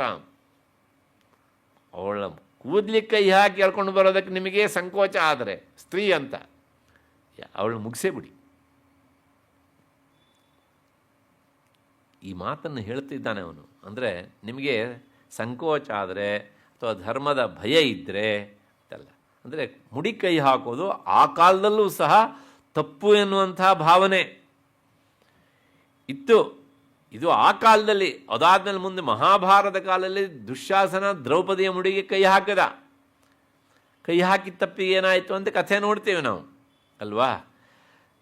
ಆದರೆ ಇಲ್ಲಿ ಈ ಮಾತನ್ನು ಹೇಳ್ತಾನೆ ಅಂದರೆ ನಮಗೆ ಒಂದು ಗೊತ್ತಾಗುತ್ತೆ. ಏನು, ನನಗೆ ಈ ಕೆಲಸ ದುಷ್ಟರಿಗೆ, ಪುಂಡ್ರಿಗೆ, ಪೋಖ್ರಿಗಳಿಗೂ ಸಹ ಒಂದು ಆದರ್ಶ ಇರುತ್ತೆ. ಏನು ಅಂದರೆ, ಓಹೋ, ಇದು ತಪ್ಪು, ನಾವು ಮಾಡಬಾರ್ದು ಅಂತ. ಏನು ಆಶ್ಚರ್ಯ ಪಡಬೇಡಿ, ದುಷ್ಟರಿಗೂ ಇರುತ್ತೆ. ಒಂದು ಉದಾಹರಣೆ ಕೊಡ್ತೇನೆ ನೋಡಿ. ನಮ್ಮಲ್ಲಿ ಒಬ್ಬ ನರಕಾಸುರ ಅಂತಿದ್ದ ಅಲ್ವಾ, ಹಾಗೆ ಇನ್ನೊಬ್ಬ ಜರಾಸಂಧ ಅಂತಿದ್ದ. ಇಬ್ಬರು ಫಟಿಂಗ್ರೆ. ಜರಾಸಂಧನಿಗೆ ಒಂದು ಆದರ್ಶ ಇಟ್ಕೊಂಡಿದ್ದ. ಏನು ಅಂತಂದರೆ, ನಾನು ಯಾವುದೇ ಹೆಣ್ಣು ಮಗಳ ಮೇಲೆ ಕೈ ಮಾಡುವುದಿಲ್ಲ. ಹಾಗಿದ್ರೆ ಈ ದೇಶದ ಎಲ್ಲ ರಾಜಕುಮಾರನೂ ನಾನು ಎತ್ತಾಕೊಂಡು ಬಂದು ಕಾರಾಗೃಹದಲ್ಲಿ ಇಡ್ತೇನೆ, ಆದರೆ ರಾಜಕುಮಾರಿಯನ್ನು ಮುಟ್ಟಕ್ಕೆ ಹೋಗಲ್ಲ. ಇದು ಜರಾಸಂಧನ ಆದರ್ಶ. ಇದನ್ನು ಕೇಳಿದಾಗ ಅವನ ಫ್ರೆಂಡ್ ಹೇಳಿದ, ನರಕಾಸುರ, ನನ್ನ ಆದರ್ಶ ಏನು ಗೊತ್ತಾ, ನಾನು ರಾಜಕುಮಾರನ ಮುಟ್ಟಲ್ಲ, ನಾನು ರಾಜಕುಮಾರಿಯನ್ನೇ ಎತ್ತಾಕೊಂಡು ಬರೋದು. ಅದು ಅವನ ಆದರ್ಶ. ಹಾಗಾಗಿ ನೀ ಏನು ಯೋಚನೆ ಮಾಡಬೇಡ, ನೀ ಅವ್ರು ಮುಟ್ಟಲೇಬೇಡ, ನಾನು ಎಲ್ಲ ಅವನು ತರ್ತೇನೆ ಅಂತ ಎತ್ತಾಕೊಂಡು ಬಂದ. ಎಷ್ಟು ಜನ, ಎಷ್ಟಾಯ್ತು ಅದು? 16,000 ಜನ ಹೆಣ್ಮಕ್ಳಾದರು. ಹಾಗಿದೆ ನೋಡ್ರಿ. ಹಾಗಾಗಿ ಗಂಡು ಮಕ್ಕಳೆಲ್ಲ ಈ ಕಾರಾಗ್ರಹ, ಹೆಣ್ಣು ಮಕ್ಕಳೆಲ್ಲ ಆ ಕಾರಾಗ್ರಹ. ಹೀಗೆ ಯಾಕೆ ಹೇಳಿದೆ ಅಂದರೆ, ದುಷ್ಟರಿಗೂ ಸಹ ಕೆಲವು ಆದರ್ಶಗಳಿರ್ತವೆ. ಜರಾಸಂಧ ಮನಸ್ಸು ಮಾಡಿದರೆ ಅವನೇ ಆ ಕೆಲಸ ಮಾಡ್ಬೋದಿತ್ತು, ಆದರೆ ಒಂದೇನೋ ಒಂದು ಹುಚ್ಚ ಆದರ್ಶ ಹೀಗೆ ಅಂತ. ಸರಿ, ಒಳ್ಳೆಯದೇ ಆಯಿತು ಆ ಹುಚ್ಚ ಆದರ್ಶ. ಹಾಗೆ ಇವನಿಗೂ ಸಹ ಸಂಶಯ ಬಂದುಬಿಟ್ಟಿದೆ ಇಲ್ಲಿ. ಇವಾಗ ಅಕಸ್ಮಾತ್ ನನ್ನ ಹತ್ರ ಹೇಳ್ತಾರೆ ಇವರು ಹಾಗೆ ಮಾಡ್ತೇವೆ ಅಂತ, ಅಕಸ್ಮಾತ್ ಅಲ್ಲಿ ಹೋದ್ಮೇಲೆ ಅಯ್ಯೋ ಹೆಣ್ಣುಮಗಳು, ಅವಳು ಮುಡಿಗೆ ನಾವು ಕೈ ಹಾಕೋದು ಎಷ್ಟರ ಮಟ್ಟಿಗೆ ಸರಿ, ಇದು ನಮಗೆ ಭೂಷಣ ಅಲ್ಲ, ನಮಗೆ ಶ್ರೇಯಸ್ಸಲ್ಲ ಅಂತ ಅಂದ್ಕೊಂಡ್ರೆ ನೀವು ನೆಕ್ಸ್ಟ್ ರೆಮಿಡಿ ಹೇಳ್ತೇನೆ ಅಂತಾನೆ ಅವನು. ಏನು ಕೇಳಿದರೆ, ತದಾ ಅಶೇಷ ಆಯುಧೈ ಸರ್ವೈ ಅಸುರೈ ವಿನಿಹನ್ಯತ, ಎಲ್ಲರೂ ಸೇರಿಕೊಂಡು ಅವಳನ್ನು ಮುಗಿಸ್ಬಿಡಿ. ಅಲ್ಲಿ ಹೇಳಬಾರ್ದು ಆ ಶಬ್ದನ. ಹಾಗೆ ಅದೇ ಯಾವನೊಬ್ಬ ಫ್ರಿಜ್ಜಲ್ಲೆಲ್ಲ ಹಾಕಿಟ್ಟಿದ್ನಲ್ಲ ಎಷ್ಟೋ ಪೀಸ್ ಮಾಡಿ,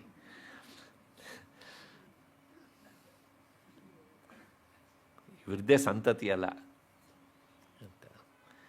ಹೀಗೆ ಈ ರೀತಿಯಾಗಿ ಆಜ್ಞೆ ಮಾಡಿದ ಅವರಿಗೆ. ಕೊನೆಗೆ ತಸ್ಯಾಂ ಹತಾಯಾಂ ದುಷ್ಟಾಯಾಂ ಸಿಂಹೇ ಚ ವಿನಿಪಾತಿತೆ ಶೀಘ್ರಮಾಗಮ್ಯತಾಂ ಬದ್ಧ್ವಾ ಗೃಹೀತ್ವಾ ತಾಮಸಾಂಬಿಕಾಂ. ಕೊನೆಗೆ ತಸ್ಯಾಂ ಹತಾಯಾಂ ದುಷ್ಟಾಯಾಂ, ಯಾವಾಗ ಆಕೆಯನ್ನು ನೀವು ಮುಗಿಸಿಬಿಡ್ತೀರೋ, ಮುಗಿಸಿ ಆದಮೇಲೆ ಸಿಂಹೇ ಚ ವಿನಿಪಾತಿತೆ, ಸಿಂಹವನ್ನು ಮುಗಿಸೇ ಬಿಡಿ. ಅದಾದಮೇಲೆ ಶೀಘ್ರಮಾಗಮ್ಯತಾಂ ಬದ್ಧ್ವಾ, ಇನ್ ಕೇಸ್ ಆಗಲೂ ಸಹ ಅವಳಿಗೆ ಏನಾದ್ರು ಜೀವ ಇತ್ತು ಅಂತಾದರೆ, ಅಥವಾ ಅವಳು ಬದುಕಿದ್ದಾಳೆ ನಿಮ್ಮ ಕೈಗೆ ಸಿಕ್ಕಿದ್ಲು ಅಂತಾದರೆ, ಚೆನ್ನಾಗಿ ಏನು ಮಾಡಬೇಕು ಅಂದರೆ ಅವಳನ್ನು ಹಗ್ಗದಿಂದ ಕಟ್ಟಿಬಿಡಿ. ಶೀಘ್ರಮಾಗಮ್ಯತಾಂ ಬದ್ಧ್ವಾ, ಕೈ ಕಾಲು ಕಟ್ಟಾಕ್ಕೊಂಡು, ಮತ್ತೆ ಪುನಃ ಅದೇ ಶಬ್ದ ಎತ್ತಾಕೊಂಡು ಹೇಗೆ ಅಂತ, ಆದರೆ ಕೈ ಕಾಲೆಲ್ಲ ಕಟ್ಟಿಬಿಡ್ಬೇಕು. ಗೃಹೀತ್ವಾ ತಾಮಸಾಂಬಿಕಾಂ, ಈ ರೀತಿಯಾಗಿ ಆಕೆಯನ್ನು ಕರ್ಕೊಂಡು ಬನ್ನಿ ಅಂತ. ಸ್ತ್ರೀಯರ ಮುಡಿಗೆ ಕೈ ಹಾಕುವುದು ಹಾಗೆ ಕೈ ಹಾಕಿದವನ ಆಯುಷ್ಯವನ್ನು ಹೀರುತ್ತದೆ. ನಮ್ಮಲ್ಲಿ ಎಷ್ಟು ಗೌರವ ಕೊಟ್ಟಿದ್ರು ಲೆಕ್ಕ ಹಾಕಿ ನೀವು. ಮಹಾಭಾರತದಲ್ಲಿ ಅದನ್ನು ಪ್ರತ್ಯಕ್ಷ ನೋಡ್ತೇವೆ. ಹಾಗಾಗಿ ಪರಸ್ತ್ರೀಯನ್ನು ಈ ದೃಷ್ಟಿಯಲ್ಲಿ ನೋಡುವುದು ಅಪರಾಧ. ಅದರೊಳಗೂ ಸಹ ಶಿಕ್ಷೆಯ ನಿಮಿತ್ತವಾಗಿ ಅವರ ಮುಡಿಗೆ ಕೈ ಹಾಕಿ ಎಳ್ಕೊಂಡು ಬರೋದು ಘನಘೋರವಾದಂಥ ಅಪರಾಧ. ಏಕೆಂದರೆ ಇದಕ್ಕೆ ಉತ್ತಮಾಂಗ ಅಂತ ಹೆಸರು, ಅದು ಅತ್ಯಂತ ಪವಿತ್ರವಾದಂಥದ್ದು. ಹಾಗಾಗಿ ಕೇಶ ಎನ್ನುವಂಥದ್ದು ಅವರ ಅಲಂಕಾರಕ್ಕೆ ಒಂದು ಸ್ಥಳವಾದಂಥದ್ದು ಅಲ್ವಾ. ಹಾಗಾಗಿ ಅದನ್ನು ಬೇರೆಯವರು ಮುಟ್ಟುವ ಹಾಗೆ ಇಲ್ಲ. ಅದನ್ನು ಮುಟ್ಟುವಂತಿದ್ದರೆ ಪತಿಯಾದವನು ಮಾತ್ರ, ಅಷ್ಟೇ. ಅಷ್ಟು ಹಿನ್ನೆಲೆಯಲ್ಲಿ ಬೇರೆಯವರು ಮುಟ್ಟಿದರೆ, ಕೈ ಹಾಕಿದರೆ, ಹಾಗೆ ಮುಟ್ಟಿದವನ ಆಯುಷ್ಯ ಹರಣವಾಗ್ತದೆ ಅಂತ. ತಾಸಾಂ ವಧಶ್ಚ ಆಯು ಯಶಃ ಶ್ರೀಹರ. ಹಾಗಾಗಿ ಈ ರೀತಿಯಾಗಿ ಶಾಸ್ತ್ರಕಾರರು ಅದನ್ನೆಲ್ಲ ಹೇಳ್ತಾರೆ. ಅದಕ್ಕೋಸ್ಕರ ಇವನಿಗೆ ಸಂಶಯ ಬಂದಿದೆ, ನನ್ನ ಈ ಸೈನಿಕರು ಇಲ್ಲಿ ಆಗ್ಬೋದು ಅಂತ ಹೇಳಿ ಅಲ್ಲಿ ಹೋಗಿ ಹಿಂಜರಿದರೆ ಆಗ ಬೇರೆ ಬೇರೆ ರೆಮಿಡಿಗಳನ್ನೆಲ್ಲ ಆತ ಹೇಳ್ತಾನೆ. ಹೀಗೆ ಶೀಘ್ರಮಾಗಮ್ಯತಾಂ ಬದ್ಧ್ವಾ ಗೃಹೀತ್ವಾ ತಾಮಸಾಂಬಿಕಾಂ ಅಂತ ಇಷ್ಟು ಆತ ಹೇಳಿ ಕಳಿಸಿದ. ಅಲ್ಲಿಗೆ ಏನಾಯಿತು ಕೇಳಿದರೆ, ಈ ಚಂಡಮುಂಡರು ಅಲ್ಲಿಗೆ ಹೋಗಿದ್ದಾರೆ. ಇಲ್ಲಿಗೆ ದೇವಿಯ ಸನಿಹಕ್ಕೆ.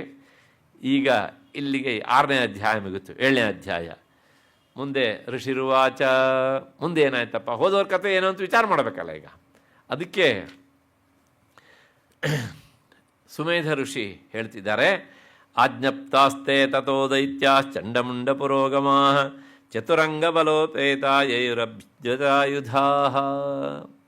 ಯಾವಾಗ ಈ ಶುಂಭ ಅವರಿಗೆ ಆಜ್ಞೆ ಮಾಡಿದ ಹೊರಡಿ ಅಂತ, ತಕ್ಷಣ ದೈತ್ಯಾ ಚಂಡಮುಂಡ ಪುರೋಗಮಾ, ಎಲ್ಲ ದೈತ್ಯರೂ ಸಹ ಹೊರಟಿದ್ದಾರೆ. ಆ ದೈತ್ಯರ ಮುಂಭಾಗದಲ್ಲಿ ಯಾರಿದ್ದಾರೆ? ಚಂಡ ಮತ್ತು ಮುಂಡ ಇಬ್ಬರು. ಇವರಿಬ್ಬರು ಬಹುಶಃ ನಮ್ಮೂರವರೇ ಇರಬೇಕು ಅನ್ನೋ ಸಂಶಯ ನನಗೆ.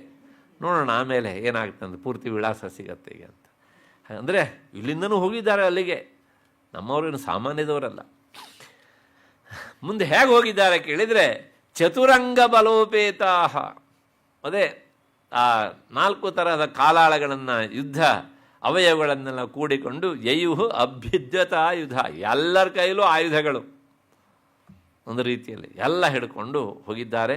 ದದೃಶುಸ್ತೆ ತಥೋ ದೇವೀಂ ಈಷದ್ಧಾಸಾಂ ವ್ಯವಸ್ಥಿತಾಂ ಸಿಂಹಸ್ಯೋಪರಿ ಶೈಲೇಂದ್ರ ಶೃಂಗೇ ಮಹತಿ ಕಾಂಚನೆ. ಹೋಗಿದ್ದಾರೆ ಹಿಮಾಲಯಕ್ಕೆ.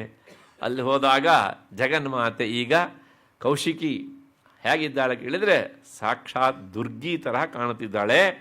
ಹೇಗಿದ್ದಾಳೆ ಅಂದರೆ, ಅವಳು ಸಿಂಹಸ್ಯೋಪರಿ, ಸಿಂಹದ ಮೇಲೆ ಕುಳಿತಿದ್ದಾಳೆ. ಮತ್ತು ಎಲ್ಲಿ? ಶೈಲೇಂದ್ರ ಶೃಂಗೇ, ಆ ಹಿಮಾಲಯದ ತುತ್ತ ತುದಿಯ ಶೃಂಗದಲ್ಲಿ, ಹಿಮಾಲಯದ ಕೋಡುಗಲ್ಲಿನ ಮೇಲೆ, ಅಂದರೆ ಎತ್ತರದ ಭಾಗ. ಅಲ್ಲಿ ಹೇಗಿತ್ತು ಕೇಳಿದರೆ, ಮಹತಿ ಕಾಂಚನೆ, ಬಂಗಾರಮಯವಾದಂಥದ್ದು. ಹಿಮಾಲಯ ಬಂಗಾರಮಯವಾಗಿ ಕಾಣುತ್ತೆ ಅಂತ ನಾನೇನು ನಿಮಗೆ ಹೇಳಬೇಕಾದ್ದಿಲ್ಲ. ಕೈಲಾಸ ಮಾನಸ ಪರವಸಕ್ಕೆ ಹೋಗಿ ಬಂದವರು ಅವರನ್ನು ಪ್ರತ್ಯಕ್ಷ ಬಹಳಷ್ಟು ಜನ ನೋಡಿರ್ತಾರೆ. ಇವತ್ತಂತೂ ನಮಗೆ ಬೇರೆ ಬೇರೆ ಮಾಧ್ಯಮಗಳ ಮೂಲಕ ನಾವು ನೋಡ್ತೇವೆ. ಅದು ಬೆಳ್ಳಿ ಬೆಟ್ಟ ಎನ್ನುವುದು ಎಷ್ಟು ಸತ್ಯವೋ ಅದಕ್ಕಿಂತ ಹೆಚ್ಚಿಗೆ ಅದು ಕಾಂಚನ ಗಿರಿ ಅಂತ ಹೆಸರು ಅದಕ್ಕೆ ಅಲ್ವಾ. ಅದಕ್ಕೋಸ್ಕರ ಕಾಂಚನಜುಂಗ ಅಂತಲೇ ಕರೆದವನು ತೇನ್ಸಿಂಗ ಅದನ್ನು ಅಂತ. ಹಾಗಾಗಿ ಆ ಬೆಳಗಿನ ಜಾಮದಲ್ಲಿ ಅದು ಆ ಸುವರ್ಣ ಕಿರಣಗಳನ್ನು ತನ್ನಲ್ಲಿ ಇರಿಸಿಕೊಳ್ಳೋದನ್ನು ನೋಡಿದಾಗ ಅದಿಷ್ಟೂ ಬಂಗಾರಮಯವಾಗಿಯೇ ಕಾಣುತ್ತೆ. ದುರ್ಗಾ ಸಪ್ತಶತಿ ಹೇಳುತ್ತೆ, ಮಹತಿ ಕಾಂಚನೆ, ಆ ಬಂಗಾರಮಯವಾದಂಥ ಪರ್ವತದಲ್ಲಿ ಆಕೆ ಪವಡಿಸಿದ್ದಾಳೆ ಸಿಂಹಾರೂಢಳಾಗಿ. ತೇ ದೃಷ್ಟ್ವಾ ತಾಂ ಸಮಾದಾತು ಮುದ್ಯಮಂ ಚಕ್ರುರುದ್ಯತಾ ಆಕಷ್ಟ ಚಾಪಾಸಿದ್ಧರಾಸ್ತಥಾನ್ಯೇ ತತ್ಸಮೀಪಗಾಹ. ಕೊನೆಗೆ ಅವರೆಲ್ಲರೂ ಸಹ ಆಕೆಯನ್ನು ನೋಡಿದ್ದಾರೆ. ಮತ್ತು ಉದ್ಯಮಂ ಚಕ್ರುರುದ್ಧತಾ ಆಕೃಷ್ಟ ಚಾಪ ಅಸಿಧರಾಹ, ಎಲ್ಲರೂ ಸಹ ಚಾಪ ಅಂದರೆ ಧನಸ್ಸು, ಬೌ ಅಂತ. ಅದಾದಮೇಲೆ ಮತ್ತೇನು ಮಾಡಿದರು? ಅಸಿ ಅಂದರೆ ಖಡ್ಗ ಅದನ್ನು ತೆಗೆದುಕೊಂಡಿದ್ದಾರೆ.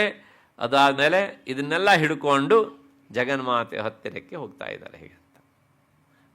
ಕೊನೆಗೆ ತತಃ ಕೋಪಂ ಚಕಾರೋಚ್ಚೈ ಅಂಬಿಕಾ ತಾನ್ ಅರೀನ್ ಪ್ರತಿ. ಇವರು ಹೀಗೆಲ್ಲ ಧನಸ್ಸನ್ನು ಖಡ್ಗವನ್ನು ಎಲ್ಲ ಕೈಯಲ್ಲಿ ಹಿಡ್ಕೊಂಡು ಬರೋದನ್ನು ನೋಡಿ ಜಗನ್ಮಾತೆ ಇವರನ್ನು ಕುರಿತು ಕೋಪಿಸಿಕೊಂಡಳು, ಕೋಪ ಮಾಡಿಕೊಂಡಳಂತೆ. ಕೋಪ ಮಾಡಿಕೊಂಡಾಗ ಏನಾಯಿತು ಅಂತಂದರೆ, ಕೋಪೇನ ಚಾಸ್ಯಾಹ ವದನಂ ಮಷೀವರ್ಣಂ ಅಭೂತ್ತದ. ಅವಳು ಕೋಪಿಸಿಕೊಂಡಾಗ ಅವಳ ಮುಖ ಎಲ್ಲ ಕಪ್ಪಿಟ್ಟಿತಂತೆ, ಕಪ್ಪಾಗೋಯ್ತಂತೆ. ಇದನ್ನು ಕೇಳಿದಾಗ ನಮಗೊಂದು ಸಂಶಯ ಬರ್ತದೆ. ಯಾಕೆಂದರೆ ಪಾರ್ವತಿಯ ದೇಹದಿಂದ ಹುಟ್ಟಿದವಳು, ಗೌರಿ ದೇಹಾತ್ ಸಮುದ್ಭೂತ ಅಲ್ವಾ ಒಂದು. ಕೊನೆಗೆ ಅವಳಿಗೆ ಕೌಶಿಕಿ ಅಂತ ಹೆಸರು ಬಂತು, ಕಾಳಿ ಆಗಿದ್ಲು. ಆದರೆ ಅವಳು ಸಹ ಮುಂದೆ ಏನಾದರೂ ಕೇಳಿದರೆ ಅದೇ ತನ್ನ ಮೂಲ ಸ್ವಭಾವ ಅಂದರೆ ಆಕಾರ. ಗೌರಿ ಅಂದರೆ ಹಾಲಿನ ಕೆನೆಯ ಬಣ್ಣದವಳು ಅಂತ ಅರ್ಥ. ಹಾಗಿತ್ತು ಅವಳು ಬಣ್ಣ, ಅಂತಹ ಬಣ್ಣದವಳು ಕೌಶಿಕಿ. ಅವಳು ಕೋಪ ಮಾಡಿಕೊಂಡ್ರೆ, ಯಾವಳು ಬೆಳಗಿದ್ದವರಿಗೆ ಕೋಪ ಬಂದರೆ ಮುಖ ಏನಾಗತ್ತೆ? ಕೆಂಪಾಗತ್ತೆ, ಕಪ್ಪಾಗೋದಿಲ್ಲ. ಆದರೆ ದುರ್ಗಾ ಸಪ್ತಶತಿ ಹೇಳುತ್ತೆ ಮಷೀವರ್ಣಮಭೂತ್ತದ. ಮಷಿ ಅಂದರೆ ಅದೇ ಇಂಕು. ಇವತ್ತು ಇಂಕು ಅನ್ನೋದು ಪ್ರಾಯಶಃ ಈಗಿನ ಮಕ್ಕಳಿಗೆ ನೋಡೋದೇ ಇಲ್ಲ. ಏನು ಸಹ ಎರಡೇ, ಒಂದು ಬಾಲು, ಇನ್ನೊಂದು ಜಲ್ಲು. ಜಲ್ಲು ಅಂತ ಹೇಳಬೇಕಾ ಜೋ ಹೇಳಬೇಕಾ ಗೊತ್ತಿಲ್ಲ ನನಗೆ. ಹೀಗಾಗಿ ಒಂದು ಅಂತ ಅಂದರೆ ಅದೇ ಹೇಳಿದ್ರೆ ಎಷ್ಟೋ ಜನ ಹೇಳೋದು ಜೊಲ್ ಪೆನ್ನು ಅಂತ ಇರ್ಬೋದು, ಯಾಕೆಂದರೆ ಇವ್ರು ಬಾಯೆಲ್ಲ ಕಚ್ಕೊಂಡಿರ್ತಾರೆ, ಮತ್ತು ಜೊಲ್ ತಾಗದೆ ಇನ್ನೇನಾಗುತ್ತೆ ಅದಕ್ಕೆ ಅಲ್ವಾ. ಹಾಗಾಗಿ ಯಾಕೆ ಹೇಳಿದೆ, ಮಷಿ ಅಂದರೆ ಇಂಕು, ಬರೆಯುವ ಇಂಕು.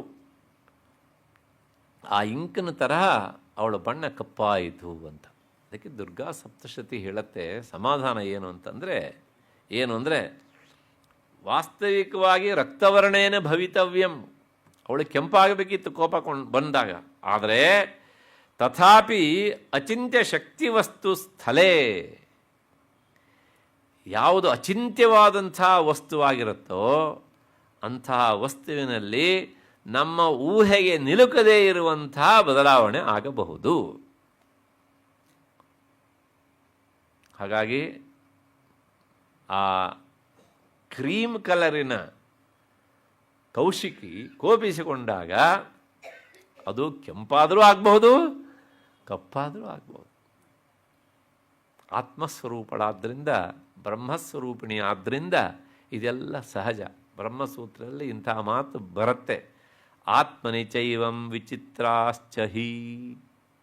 ಆತ್ಮನಲ್ಲಿ ಅಂದರೆ ಬ್ರಹ್ಮಸ್ವರೂಪದಲ್ಲಿ ನಾವು ಊಹೆ ಮಾಡಲಿಕ್ಕೂ ಆಗದೇ ಇರುವಂಥ ಎಷ್ಟೆಷ್ಟೋ ಬದಲಾವಣೆಗಳಾಗ್ತಾ ಇರ್ತವೆ. ಅದನ್ನೆಲ್ಲವನ್ನು ನಾವು ತಿಳಿಯೋದಕ್ಕೆ ಸಾಧ್ಯ ಇಲ್ಲ. ಆ ಶಕ್ತಿ ಆ ತತ್ವಕ್ಕೆ ಉಂಟು ಅಂತ. ಹೀಗೆ ಮಷೀವರ್ಣಂ ಅಭೂತ್ತದ. ಇಷ್ಟಾದ್ಮೇಲೆ ಮುಂದೇನಾಯಿತು ಅಂದರೆ ಭೃಗುಟೀ ಕುಟಿಲಾತ್ತಸ್ಯ ಲಲಾಟ ಫಲಕಾದೃತಂ ಕಾಲೀಕರಾಲ ವದನ ವಿನಿಷ್ಕ್ರಾಂತ ಅಸಿಪಾಶಿನಿ. ಯಾವಾಗ ಈ ಕೌಶಿಕೀ ದೇವಿ ಕೋಪಿಸಿಕೊಂಡು ಅವಳ ಮುಖ ಕಪ್ಪಡರಿತೋ ಆಗೇನಾಯ್ತಂತೆ, ಭೃಕುಟಿ ಕುಟಿಲಾತ್ತಸ್ಯ. ಭೃಕುಟಿ ಅಂದರೆ ಹುಬ್ಬುಗಳು ಎಲ್ಲವೂ ಸಹ ಹೀಗೆ ಫೋಲ್ಡ್ ಆಗಿಬಿಟ್ವಂತೆ ಕೋಪಿಸಿಕೊಂಡು. ಆಗ ಆ ಕೋಪಿಸಿಕೊಂಡಂಥ ಹುಬ್ಬುಗಳಿಂದ ಹೇಗಾಯಿತು ಹಣೆ ಅಂತಂದರೆ ಲಲಾಟ ಫಲಕಾದೃತಂ. ಅವಳ ಹಣೆ ಮೊದಲೇ ವಿಶಾಲವಾದ ಹಣೆ, ಒಂದು ರೀತಿಯ ವಿಶಾಲವಾದ ಫಲಕದಂತೆ ಕಾಣ್ತಿತ್ತಂತೆ. ಫಲಕ ಅಂದರೆ ನೇರವಾಗಿ ಬೋರ್ಡು ಅಂತ ಹೇಳಬೇಡಿ, ಹಾಗಲ್ಲ. ಯಾಕೆ ಬೋರ್ಡು ಅಂತ ತಕ್ಷಣ ನಮ್ಮ ತಲೆಯಲ್ಲಿ ಬರೋದೇನು ಕೇಳಿದರೆ ಬರೆಯೋ ಬೋರ್ಡೇ ಅಲ್ವಾ, ಒಂದು ಕಪ್ಪು ಅಥವಾ ಇನ್ನೊಂದು ಇಂಕಿನಿಂದ ಕೂಡಿದಂಥ ಬಿಳಿ ಬೋರ್ಡು, ಹಾಗೆ ಅರ್ಥ ಅಲ್ಲ. ವಿಶಾಲವಾದಂಥದ್ದು ಆ ಹಣೆ ಪಟ್ಟಿ ಅಂತ ಹೇಳ್ತೇವಲ್ಲ, ಹಾಗೆ ಇತ್ತು. ಕೊನೆಗೆ ಏನಾಯಿತು ಕೇಳಿದರೆ ಅವಳ ಆ ವಿಶಾಲವಾದಂಥ ಹಣೆಯಿಂದ ಕಾಲೀ ಕರಾಲ ವದನ ವಿನಿಷ್ಕ್ರಾಂತ ಅಸಿಪಾಶಿನಿ. ಅವಳ ಹಣೆಯಿಂದ ಒಂದು ಕಪ್ಪಾದಂತಹ ಆಕಾರ ಹುಟ್ಟಿತು. ಅಂದರೆ ಕೌಶಿಕೀ ದೇವಿಯ ಶಕ್ತಿ. ಅವಳು ಹೇಗಿದ್ಲು ಕೇಳಿದರೆ ಕರಾಲವದನ. ಆಕೆಯ ಮುಖವನ್ನು ನೋಡಬೇಕಿದ್ರೆ ಅವನು 10 ಆನೆಯ ಧೈರ್ಯವನ್ನು ತುಂಬಿಕೊಂಡಿರಬೇಕು, ಅಂಥ ಗಟ್ಟಿಗೆ ಆಗಬೇಕು, ಅಷ್ಟು ಭೀಕರವಾದಂಥದ್ದು ಒಂದು ಸಾಲದಕ್ಕೆ. ಅವಳು ಕಪ್ಪಡರಿದ ಮುಖದಿಂದ ಹುಟ್ಟಿದವಳಾದ್ದರಿಂದ ಇವಳು ಬಣ್ಣ ಹೇಗಿತ್ತು ಕೇಳಿದರೆ ಕಪ್ಪಾಗಿತ್ತು. ಹಾಗಾಗಿ ಅವಳ ಹೆಸರೇ ಕಾಲೀ ಅಂತ.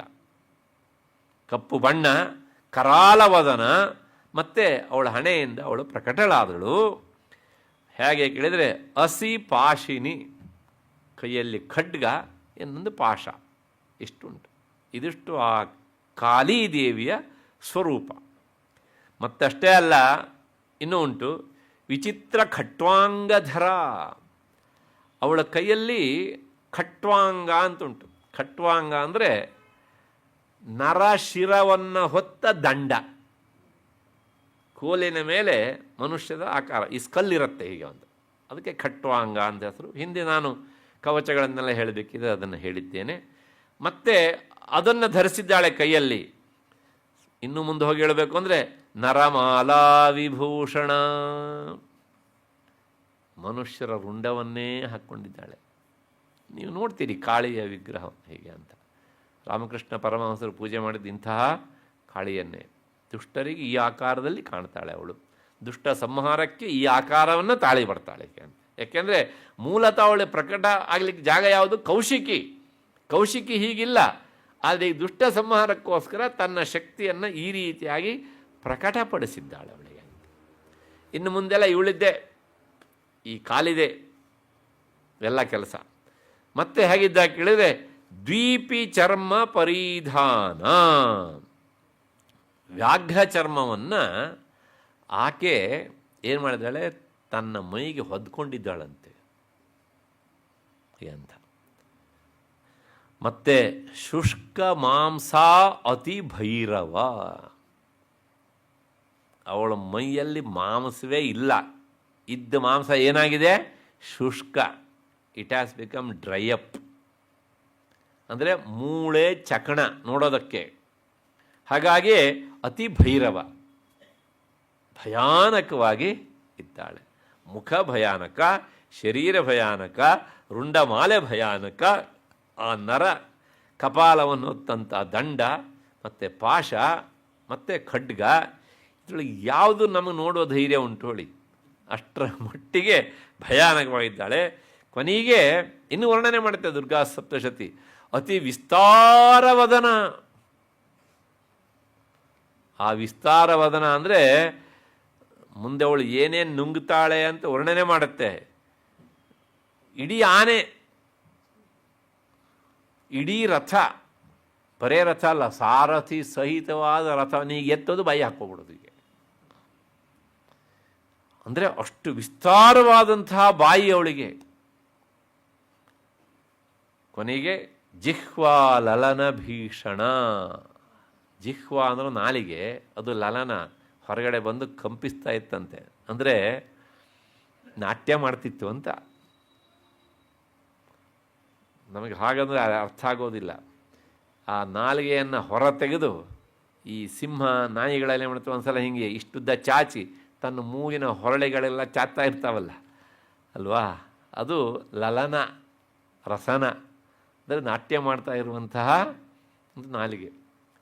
ಸಾಮಾನ್ಯವಾಗಿ ಸಂಸ್ಥೆಯಲ್ಲಿ ಲಲನ ಅಂದರೆ ಸ್ತ್ರೀ ಅಂತ ಅರ್ಥ. ಭಾಳಷ್ಟು ಜನ ನಡಿಬೇಕಿದ್ರೆ ಸಹಜವಾಗಿ ಹಾಗೆ ಹೋಗ್ತಾರೆ ಅಂತ ಹೀಗೆ ಅಂತ. ಹಾಗೆ ಜಿಹ್ವಾ ಲಲನ ಭೀಷಣ, ಆ ನಾಲಿಗೆ ಕಂಪಿಸ್ತಾ ಉಂಟು, ಅಷ್ಟೇ ಭಯಾನಕವಾಗಿ ಉಂಟು. ಇದಿಷ್ಟಾಯಿತು. ಮತ್ತು ಮುಂದೆ ಹೇಗೆ ಉಂಟು ಕೇಳಿದರೆ, ನಿಮಗ್ನ ರಕ್ತನಯನ, ಈ ಕಣ್ಣು ಗುಡ್ಡೆ ನಿಮಗ್ನ, ಒಳಗಡೆ ಪೂರ್ತಿ ಸೇರ್ಕೊಂಡು ಬಿಟ್ಟಿದೆ, ಹೊರಗಿಲ್ಲ, ಒಳಗೆ ಕುಳಿಯ ಒಳಗಿದೆ. ಇರಬೇಕಾದ ಸ್ವಲ್ಪ ಕಾಜ್ಗಣ್ಣಾದರೆ ನೋಡೋಕ್ಕಾಗೋಲ್ಲ, ಇನ್ನು ಹೀಗಿದ್ರೆ ಅಂದರೆ ಹಳ್ಳದೊಳಗಡೆ ಸೇರ್ಕೊಬಿಟ್ಟಿದೆ ಅವಳ ಕಣ್ಣು ಹೀಗೆ ಅಂತ. ಮತ್ತು ರಕ್ತನಯನ, ಆ ಕಣ್ಣು ಹೇಗುಂಟು ಅಂದರೆ ಅತ್ಯಂತ ಕೆಂಪಡದಂಥ ಕಣ್ಣು. ಮತ್ತು ನಾದಾಪೂರಿತ ದಿಗ್ಮುಖ, ಒಂದು ಸಲ ಗರ್ಜನೆ ಮಾಡಿದ್ಲು. ಗರ್ಜನೆ ಮಾಡಿದಾಗ ದಿಗಂತಗಳೆಲ್ಲವೂ ಸಹ ಆಕೆಯ ಶಬ್ದದಿಂದ ತುಂಬಿ ಹೋದವು.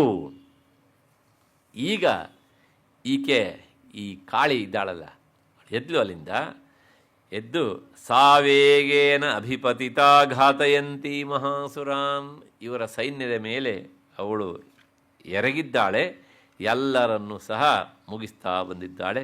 ಸೈನ್ಯೇ ತತ್ರ ಸುರಾರೀಣಾಂ ಅಭಕ್ಷಯತ ತದ್ಬಲಂ. ಇವು ಕಾಳಿ ಕೆಲಸ ಯುದ್ಧ ಮಾಡೋದಲ್ಲ, ಮುಂದ್ಗಡೆ ಏನೇನಿದೆ ಅದನ್ನ ತೆಗುತ್ತಾ ಬಾಯಿ ಹಾಕ್ಕೊಳ್ತಾ ಇರೋದು. ಈ ಏನೇನೋ ನಮ್ಮೂರಲ್ಲಿ ಹಾಕ್ಕೊಳ್ಳೋದು, ಅರಳ ಸಂಡಿಗೆ, ಉಪ್ಪು ಮೆಣಸು ಏನೆಲ್ಲ ಹಾಕ್ಕೊಳ್ತಾರಲ್ರಿ, ಹಾಗೆ ತೆಗೆದು ಹಾಕ್ಕೊಳ್ಳೋದು ಅಷ್ಟೆ.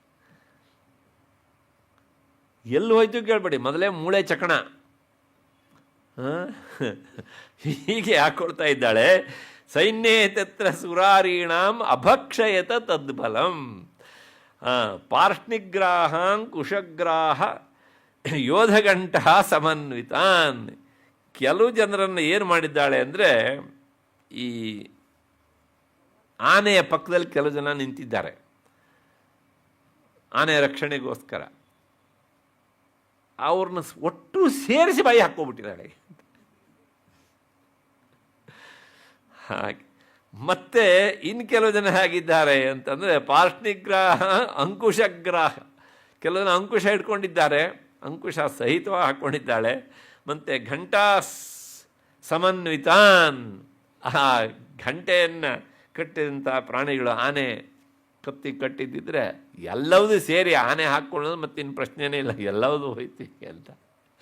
ಮತ್ತು ಸಮಾದಾಯ ಏಕಹಸ್ತೇನ, ಈ ಮೂಳೆ ಚಕ್ರ ಮಾಡಿದ್ದೆ ಅಂದರೆ ಇಂಥ ಆನೆಗಳನ್ನು ಸುಮ್ಮನೆ ಒಂದು ಕೈಯಲ್ಲಿ ಹಿಂಗೆ ಎತ್ತಿಬಿಡ್ತಾ ಇದ್ಲು ಅವಳಿಗೆ ಅಂತ ಬಾಯಿ ಹಾಕ್ಕೊಳ್ತಾ ಇದ್ಲು. ಮುಖೇ ಚಿಕ್ಷೇಪ ವಾರಣ ನೋಡಿ, ವಾರಣ ಅಂದರೆ ಆನೆ ತನ್ನ ಬಾಯೊಳಗೆ ಚಿಕ್ಷೇಪ ಇಟ್ಕೊಳ್ತಾ ಇದ್ಲವಳು. ಆಮೇಲೆ ಅದನ್ನು ಏನು ಮಾಡಿದ್ಲು, ತಥೈವ ಯೋಧ ತುರಗೈ ರಥಂ ಸಾರಥಿನ ಸಹ, ಆ ಕುದುರೆ ಮೇಲಿದ್ದಂತಹ ಯೋಧರಿದ್ದಾರಲ್ಲ, ಕುದುರೆ ಸಹಿತವಾಗಿ ಅವ್ರನ್ನ ಬಾಯಿ ಹಾಕ್ಕೊಳ್ತಾ ಇದ್ಲವಳು. ಇನ್ನು ಕೆಲವು ಜನ ಸಾರಥಿ ರಥ ಓಡಿಸ್ತಾ ಇದ್ದರೆ ಸಾರಥಿ ಸಹಿತವಾಗಿ ಅವನನ್ನು ಬಾಯಿ ಹಾಕ್ಕೊಳ್ತಾ ಇದ್ಲಿ.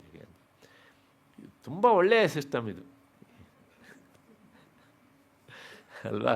ಪ್ರತ್ಯೇಕ ಮಾಡೋದು ಇಲ್ಲವೇ ಇಲ್ಲ, ಒಟ್ಟಿಗೆ ಅಷ್ಟು ಸಹ ಅದು ಜೀರ್ಣ ಆಗ್ತಾಯಿತ್ತು. ತಥೈವ ನಿಕ್ಷಿಪ್ಯ ವಕ್ತ್ರೇ ದಶನೈ ಚರ್ವಯತ್ಯತಿ ಭೈರವಂ, ಬಾಯಿ ಹಾಕ್ಕೊಳ್ಳೋದು, ಚರ್ವಯತಿ ಅಂದರೆ ಅವಳನ್ನು ಜಗಿಯೋದು. ಭಯಾನಕವಾದಂಥ ಒಂದು ದೃಶ್ಯ ಕಾಳಿ.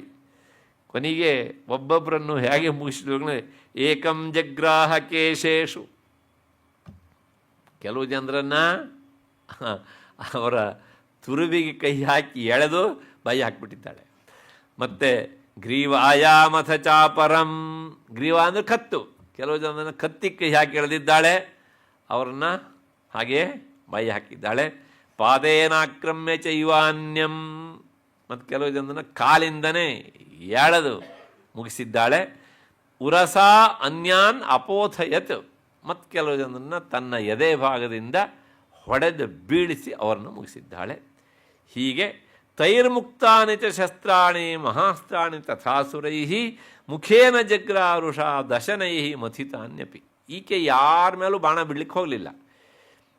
ಆ ಕಡೆಯಿಂದ ಇವಳನ್ನು ಮುಗಿಸ್ಬೇಕು ಅಂತ ಅವ್ರು ಬಾಣ ಬಿಟ್ಟರೆ ಇವಳು ಬಾಯಿ ಕಳ್ಕೊಬಿಡೋದು. ಹೀಗೆ ಎಲ್ಲವೂ ಇವಳು ಬಾಯೊಳಗೆ ಹೋಗ್ತಾ ಇರಬೇಕು ಹೀಗೆ ಅಂತ ನೋಡಿ. ಏನೂ ಮಾಡದೆ ಯುದ್ಧ ಮಾಡೋದು ಅಂದ್ರೆ ಹೀಗೆ ಅಲ್ವಾ, ಸುಮ್ಮನೆ. ತೈರ್ಮುಕ್ತಾನಿ ಚ ಶಸ್ತ್ರಾಣಿ ಮಹಾಸ್ತ್ರಾಣಿ ತಥಾಸುರೈ ಮುಖೇನ ಜಗ್ರಾಹ ಋಷ ದಶನೈ ಮಥಿತಾನ್ಯಪಿ.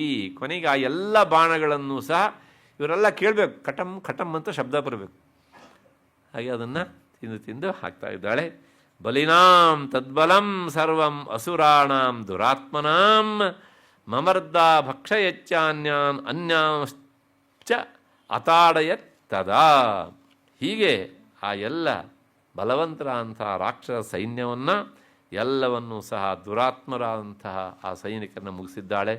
ಮತ್ತು ಕೆಲವು ಜನರನ್ನು ಮಮರ್ದ ತನ್ನ ಕಾಲಿನಿಂದ ಹಾಕಿ ತುಳಿದು ಬಿಟ್ಟಿದ್ದಾಳೆ, ಮೆಟ್ಟಿ ಅಷ್ಟೇ. ಹಗುರ ಇದ್ದಾಳೆ ಅಂತ ಅಂದ್ಕೊಳ್ಬೇಡಿ, ಮೂಳೆ ಚಕಣ ಅಂತ. ಯಾಕೆಂದರೆ ಅವಳು ನಿಜವಾಗಿಯೂ ಮೂಳೆ ಚಕಣ ನಮಗೆ ಕಾಣ್ತಾ ಇದ್ದಾಳೆ, ಆದರೆ ಅವಳು ಸಾಮರ್ಥ್ಯ ಊಹಾತೀತವಾದಂಥದ್ದು. ಕಾಳಿಯ ರೂಪ ಅಂದರೆ ಹಾಗೇನೇ ಇರೋದು ಅಂತ. ಕೊನೆಗೆ ಭಕ್ಷಯಚ್ಚ ಅನ್ಯಾನ್ ಮತ್ತು ಅತಾಡಯತ್ತದ, ಕೆಲವು ಜನರನ್ನು ತಿಂದಲು, ಕೆಲವು ಜನರು ಈಗ ಹೊಡೆದಿದ್ದಾಳೆ ಹೀಗೆ ಅಂತ. ಅಸಿನಾನಿಹತ ಕೇಚಿತ್, ಈಗ ಖಡ್ಗ ತಗೊಂಡು ಕೆಲವು ಜನರನ್ನು ತನ್ನ ಖಡ್ಗದಿಂದ ನಿಹತ ಹೊಡೆದಿದ್ದಾಳೆ. ಕೇಚಿತ್ ಖಟ್ವಾಂಗ ತಾಡಿತ, ಅವಳ ಕೈಯಲ್ಲಿ ಆ ನರಶಿರ ಹೊತ್ತಂಥ ದಂಡ ಇತ್ತಲ್ಲ, ಆ ದಂಡದಿಂದ ಕೆಲವು ಜನರಿಗೆ ಬಡಿದಿದ್ದಾಳೆ. ಒಂದೊಂದು ಏಟಿಗೆ ಎಲ್ಲರೂ ಮುಗಿಸೇ ಬಿಟ್ಟಿದ್ದಾಳೆ ಮತ್ತೆ ಪುನಃ ಅಷ್ಟೇ. ಜಗ್ಮುಹೋ ವಿನಾಶಮಸುರಾಹ ದಂತಾಗ್ರಾಭಿ ಹತಸ್ತಥಾ, ಮತ್ತು ಆಕೆಯ ಕೋರೆ ಹಲ್ಲುಗಳಿಂದ ಹೊಡೆಯಲ್ಪಟ್ಟಂತಹ ಕೆಲವು ಜನ ಸತ್ತಿದ್ದಾರೆ. ಹೀಗೆ ಆಗ್ತಾ ಆಗ್ತಾ ಕ್ಷಣೇನ ತದ್ಬಲಂ ಸರ್ವಂ ಅಸುರಾಣಾಂ ನಿಪಾತಿತಂ, ಅವರ ಏನು ಚಂಡಮುಂಡ್ರು ಏನು ಕಟ್ಕೊಂಡು ಬಂದಿದ್ರು ಅವರೆಲ್ಲರೂ ಸಹ ಕೆಳಗಡೆ ಬಿದ್ದರು, ಎಲ್ಲ ಕ್ಷಯ ಆಗ್ತಾ ಬಂತು. ದೃಷ್ಟ್ವಾ ಚಂಡು ಅಭಿದುದ್ರಾವ ತಾಂಕಾಲೀಂ ಅತಿಭೀಷಣ. ಈಗ ಇವಳನ್ನು ಹೀಗೆ ಬಿಟ್ಟರೆ ಆಗೋದಿಲ್ಲ ಅಂಥೇಳಿ ಚಂಡ ನೇರವಾಗಿ ಆಕೆಯ ಮೇಲೆ ಆಕ್ರಮಣ ಮಾಡಿದ. ಅಭಿದುದ್ರಾವ, ಅವಳ ಮೇಲೆ ಆಕ್ರಮಣ ಮಾಡಿದ. ಇದು ಹೇಗಿರುತ್ತೆ ಅಂತಂದ್ರೆ ಒಂಥರ ದೀಪವನ್ನು ನೋಡಿ ದೀಪದ ಹುಳ ಅಂದ್ಕೊಳ್ಳುತ್ತಂತೆ, ಏನೋ ಒಂದು ಒಳ್ಳೆ ಸುಂದರವಾದ ಹಣ್ಣು ಹೋಗಿ ನಾನು ತಿಂದು ಬಿಡಬೇಕು ಅಂತ. ಇದು ಹೋಯಿತು, ಅದು ಇದನ್ನು ತಿಂದಿತ್ತು ಅಷ್ಟೇ. ಹಾಗೆ ಈ ಚಂಡನ ಕಥೆಯೂ ಆಗುತ್ತೆ ಈಗ. ದೃಷ್ಟ್ವಾ ಚಂಡೋ ಅಭಿದುದ್ರಾವ ತಾಂಕಾಲೀಂ ಅತಿ ಭೀಷಣಂ, ಆ ಭೀಷಣವಂಥ ಕಾಳಿಯನ್ನು ಕುರಿತು ಅಭಿದುದ್ರಾವ ಹೋಗಿ ಏನು ಮಾಡಿದ, ಶರವರ್ಷೈ ಮಹಾಭೀಮೈ ಭೀಮಾಕ್ಷೀಂ ತಾಂ ಮಹಾಸುರ. ಆ ಕಾಳಿ ಕಣ್ಣು ಭೀಮಾಕ್ಷಿ, ಭಯಾನಕವಾದಂಥ ಕಣ್ಣು, ಆಕೆಯ ಮೇಲೆ ಶರಪ್ರಯೋಗವನ್ನು ಮಾಡಿದ್ದಾನೆ ಈ ಚಂಡ. ಅಷ್ಟು ಅಷ್ಟೇ ಅಲ್ಲ, ಛಾದಯಾಮಾಸ ಚಕ್ರೈಶ್ಚ ಮುಂಡಃ ಕ್ಷಿಪ್ತೈ ಸಹಸ್ರಶಃ ತಾನಿ ಚಕ್ರಾಣ್ಯನೇಕಾನಿ ವಿಷಮಾನಾನಿ ತನ್ಮುಖಂ ಬಭುರಿ ಯಥಾರ್ಕಬಿಂಬಾನಿ ಸುಬಹೂನಿ ಘನೋದರಂ. ಇವನು ಏನು ಮಾಡಿದ ಕೇಳಿದರೆ, ಛಾದಯಾಮಾಸ ಚಕ್ರೈಶ್ಚ, ಈ ಕಡೆಯಿಂದ ಮುಂಡ ಬಂದಿದ್ದಾನಲ್ಲ, ಚಂಡ ಮುಂಡ, ಆ ಮುಂಡ ಏನು ಮಾಡೋದು ಕೇಳಿ ತಕ್ಷಣ ತನ್ನ ಚಕ್ರರೂಪ ಅಂಥ ಆಯುಧಗಳನ್ನು ಆಕೆಯ ಮೇಲೆ ಪ್ರಯೋಗಿಸಿದ್ದಾನೆ. ಅವನು ಬಾಣ ಬಿಡ್ತಾ ಇದ್ದಾನೆ, ಈತ ತನ್ನ ಚಕ್ರರೂಪದ ಆಯುಧಗಳನ್ನು ಆಕೆಯ ಮೇಲೆ ಬಿಡ್ತಾ ಇದ್ದಾನೆ. ಸಹಸ್ರಶಃ, ಒಂದಲ್ಲ ಎರಡಲ್ಲ, ಸಾವಿರಾರು ಚಕ್ರಾಯುಧಗಳು. ತಾನಿ ಚಕ್ರಾಣ್ಯನೇಕಾನಿ ವಿಷಮಾನಾನಿ ತನ್ಮುಖಂ. ಹೀಗೆ ಇವನು ಬಿಟ್ಟಂಥ ಎಲ್ಲ ಚಕ್ರಗಳು ಸಹ ಆಕೆಯ ಮುಖವನ್ನು ಹೋಗಿ ಸೇರಿಕೊಳ್ತಾ ಇದ್ವಂತೆ. ಅಷ್ಟೇ ಅಲ್ಲ, ಬಭುಹು ಯಥಾ ಅರ್ಕಬಿಂಬಾನಿ ಸುಬಹೂನಿ ಘನೋದರಂ. ಇಲ್ಲಿ ಆ ಋಷಿ, ಸುಮೇಧ ಋಷಿ, ಇದನ್ನು ಕಾವ್ಯಮಯವಾಗಿ ವರ್ಣನೆ ಮಾಡ್ತಾರೆ. ಯುದ್ಧ ಭೂಮಿಯಲ್ಲಿ ಹೀಗಿತ್ತು ಅಂದರೆ, ಈ ಮುಂಡ ತನ್ನ ಪ್ರಕಾಶಮಾನವಂತಹ ಅತಿ ಅಂದರೆ ಕಠೋರವಾದ ಕಿರಣಗಳನ್ನು ಉಗುಳ್ತಾ ಇರುವಂತಹ ಚಕ್ರಗಳನ್ನು ಬಿಡ್ತಾ ಇದ್ದಾನೆ. ಇದು ಹೇಗುಂಟು ಕೇಳಿದರೆ ಸೂರ್ಯಬಿಂಬ ಇದ್ದ ಹಾಗೆ ಇದೆ ಅಂತ ಅಂದ್ಕೊಳ್ಳಿ ನೀವು. ಕಾಲಿ ಸಹಜವಾಗಿ ಕಪ್ಪು, ಅವಳ ಮುಖವೂ ಕಪ್ಪು. ಹಾಗಾಗಿ ಈ ಎಲ್ಲ ಸೂರ್ಯಬಿಂಬದಂತೆ ಅತ್ಯಂತ ಪ್ರಕಾಶಮಾನವಾದಂಥ ಈ ಚಕ್ರಗಳು ಕಾಳಿಯ ಮುಖವನ್ನು ಹೋಗಿ ಸೇರ್ತಾ ಇದ್ರೆ ಹೇಗೆ ಕಾಣ್ತಿತ್ತು ಅಂದರೆ, ಓಹ್, ಆಕಾಶದಲ್ಲಿ ಅತ್ಯಂತ ಪ್ರಕಾಶಮಾನವಾದಂಥ ಸೂರ್ಯ ಮೋಡದ ಒಳಗೆ ಹೋಗಿ ಸೇರಿದಾಗ ಹೇಗೆ ಕಾಣ್ತಿತ್ತು ಹಾಗೆ ಕಾಣ್ತಿತ್ತು ಅಂತ. ಏನು ವರ್ಣನೆ ಇಲ್ಲಪ್ಪ ಅಲ್ವಾ? ಅಂದರೆ ಅಂಥ ಸಂದರ್ಭದಲ್ಲೂ ಸಹ ಅದನ್ನು ಕಾವ್ಯಮಯವಾಗಿ ವರ್ಣನೆ ಮಾಡೋದುಂಟಲ್ಲ. ಅಂದರೆ ಅವನ ಚಕ್ರ ಅಷ್ಟು ಪ್ರಕಾಶಮಾನವಾಗಿತ್ತು, ಆದರೆ ಈಕೆ ಹೇಗಿದ್ಲು ಕೇಳಿದ್ರೆ ಮೋಡದಷ್ಟು ಕಪ್ಪಾಗಿದ್ಲು. ಲೋಕದಲ್ಲಿ ಮೋಡದ ಒಳಗೆ ಹೋದಂಥ ಸೂರ್ಯ ಏನಾಗ್ತಾನೆ ಅಂದರೆ ಆಚೆ ಇನ್ನೆಲ್ಲೋ ಹೊರಬಂದು ನಮಗೆ ಕಾಣ್ತಾನೆ. ಆದರೆ ಇಲ್ಲಿ ಮಾತ್ರ ಇವನು ಚಕ್ರದಂತೆ ಇರುವಂತಹ ಈ ಚಕ್ರಾಯುಧ ಹೊರಗೆ ಬರುವ ಸಾಧ್ಯತೆ ಇಲ್ಲ. ಹಾಗಾಗಿ ಬಭು ಈ ರೀತಿಯಾಗಿ ಶೋಭಿಸ್ತವನು ಬಿಟ್ಟಂತಹ ಅವಳ ಮುಖ ಮತ್ತು ಚಂದ್ರ ಎಲ್ಲವೂ ಸಹ ಯಥಾ ಅರ್ಕಬಿಂಬಾನಿ ಸುಬಹೂನಿ ಘನೋದರಂ. ಘನ ಅಂದರೆ ಮೋಡ ಅಂತ ಅರ್ಥ. ಆ ಮೋಡಗಳ ಒಳಗೆ ಹೋದಂಥದ್ದು. ಅರ್ಕಬಿಂಬ ಅಂದರೆ ಸೂರ್ಯಬಿಂಬ ಅಂತ ಅರ್ಥ. ಹೀಗೆ ತಥೋ ಜಹಾಸ ಅತಿರುಷಾ ಭೀಮಂ ಭೈರವನಾದಿನಿ. ಯಾವಾಗ ಹೀಗಾಯ್ತೋ ಇವನು ಬಿಟ್ಟು ಚಕ್ರ ಯಾವುದು ಇವಳಿಗೇನು ಕೆಲಸ ಮಾಡೋಲ್ಲ, ವಾಪಸ್ ಹೋಗಲ್ಲ. ಆವಾಗ ಕಾಲಿ ಅತ್ಯಂತ ಭೀಕರವಾಗಿ ಅವನನ್ನು ನೋಡಿ ಗಹಗಹಿಸಿ ನಕ್ಕಳಂತೆ. ನೋಡಿ, ಜಹಾಸ ಅತಿರುಷ, ಕೋಪ ಬಂತು ಅವಳಿಗೆ. ಕೋಪ ಮಾಡಿಕೊಂಡು ಇವನನ್ನು ನೋಡಿ ಜೋರಾಗಿ ನಕ್ಕಳು. ಕಾಲೀಕರಾಲ ವಕ್ತಾಂತರ್ದುರ್ದರ್ಶ ದಶನೋಜ್ವಲ. ಅವಳು ನಕ್ಕಾಗ ದುರ್ದರ್ಶ, ನೋಡಲಿಕ್ಕೆ ಆಗದೇ ಇರುವಂಥ ಭೀಕರವಾದಂತಹ ಅವಳ ಹಲ್ಲುಗಳು ಲೋಕಕ್ಕೆ ಕಂಡವು. ಕೊನೆಗೆ ಏನು ಮಾಡಿದ್ರು ಕೇಳಿದರೆ, ಉತ್ಥಾಯಚ ಮಹಾಸಿಂ, ಅವಳ ಕೈಯಲ್ಲಿ ಖಡ್ಗ ಇತ್ತು. ಆ ಖಡ್ಗವನ್ನು ಎತ್ತಿದಳು. ಯಾರು? ಕಾಳಿದೇವಿ. ತಕ್ಷಣ ತೆಗೆದು ಅದನ್ನು ಚಂಡಂ ಅಧಾವತ್, ಚಂಡನನ್ನು ಮುಗಿಸಿಯೇ ಬಿಟ್ಲು. ಅಲ್ಲಿಗೆ 2ನೇ ವಿಕೆಟ್ ಬಿತ್ತು. ಇಷ್ಟ ಆದಮೇಲೆ ಕೊನೆಗೆ ಗೃಹೀತ್ವಾ ಚಾಸ್ಯಕೇಶೇಷು ಶಿರಸ್ತೇನ ಆಸ್ಯನಾಚ್ಛನತು. ಅದನ್ನು ಅವನನ್ನು ಮುಗಿಸಿದ್ದೆ ಹೇಗೆ ಅಂತಂದರೆ, ಅವನನ್ನು ಹೀಗೆ ಅವನ ತುರುಬಿಗೆ ಕೈ ಹಾಕಿ ಎತ್ತಿದ್ದಾಳೆ.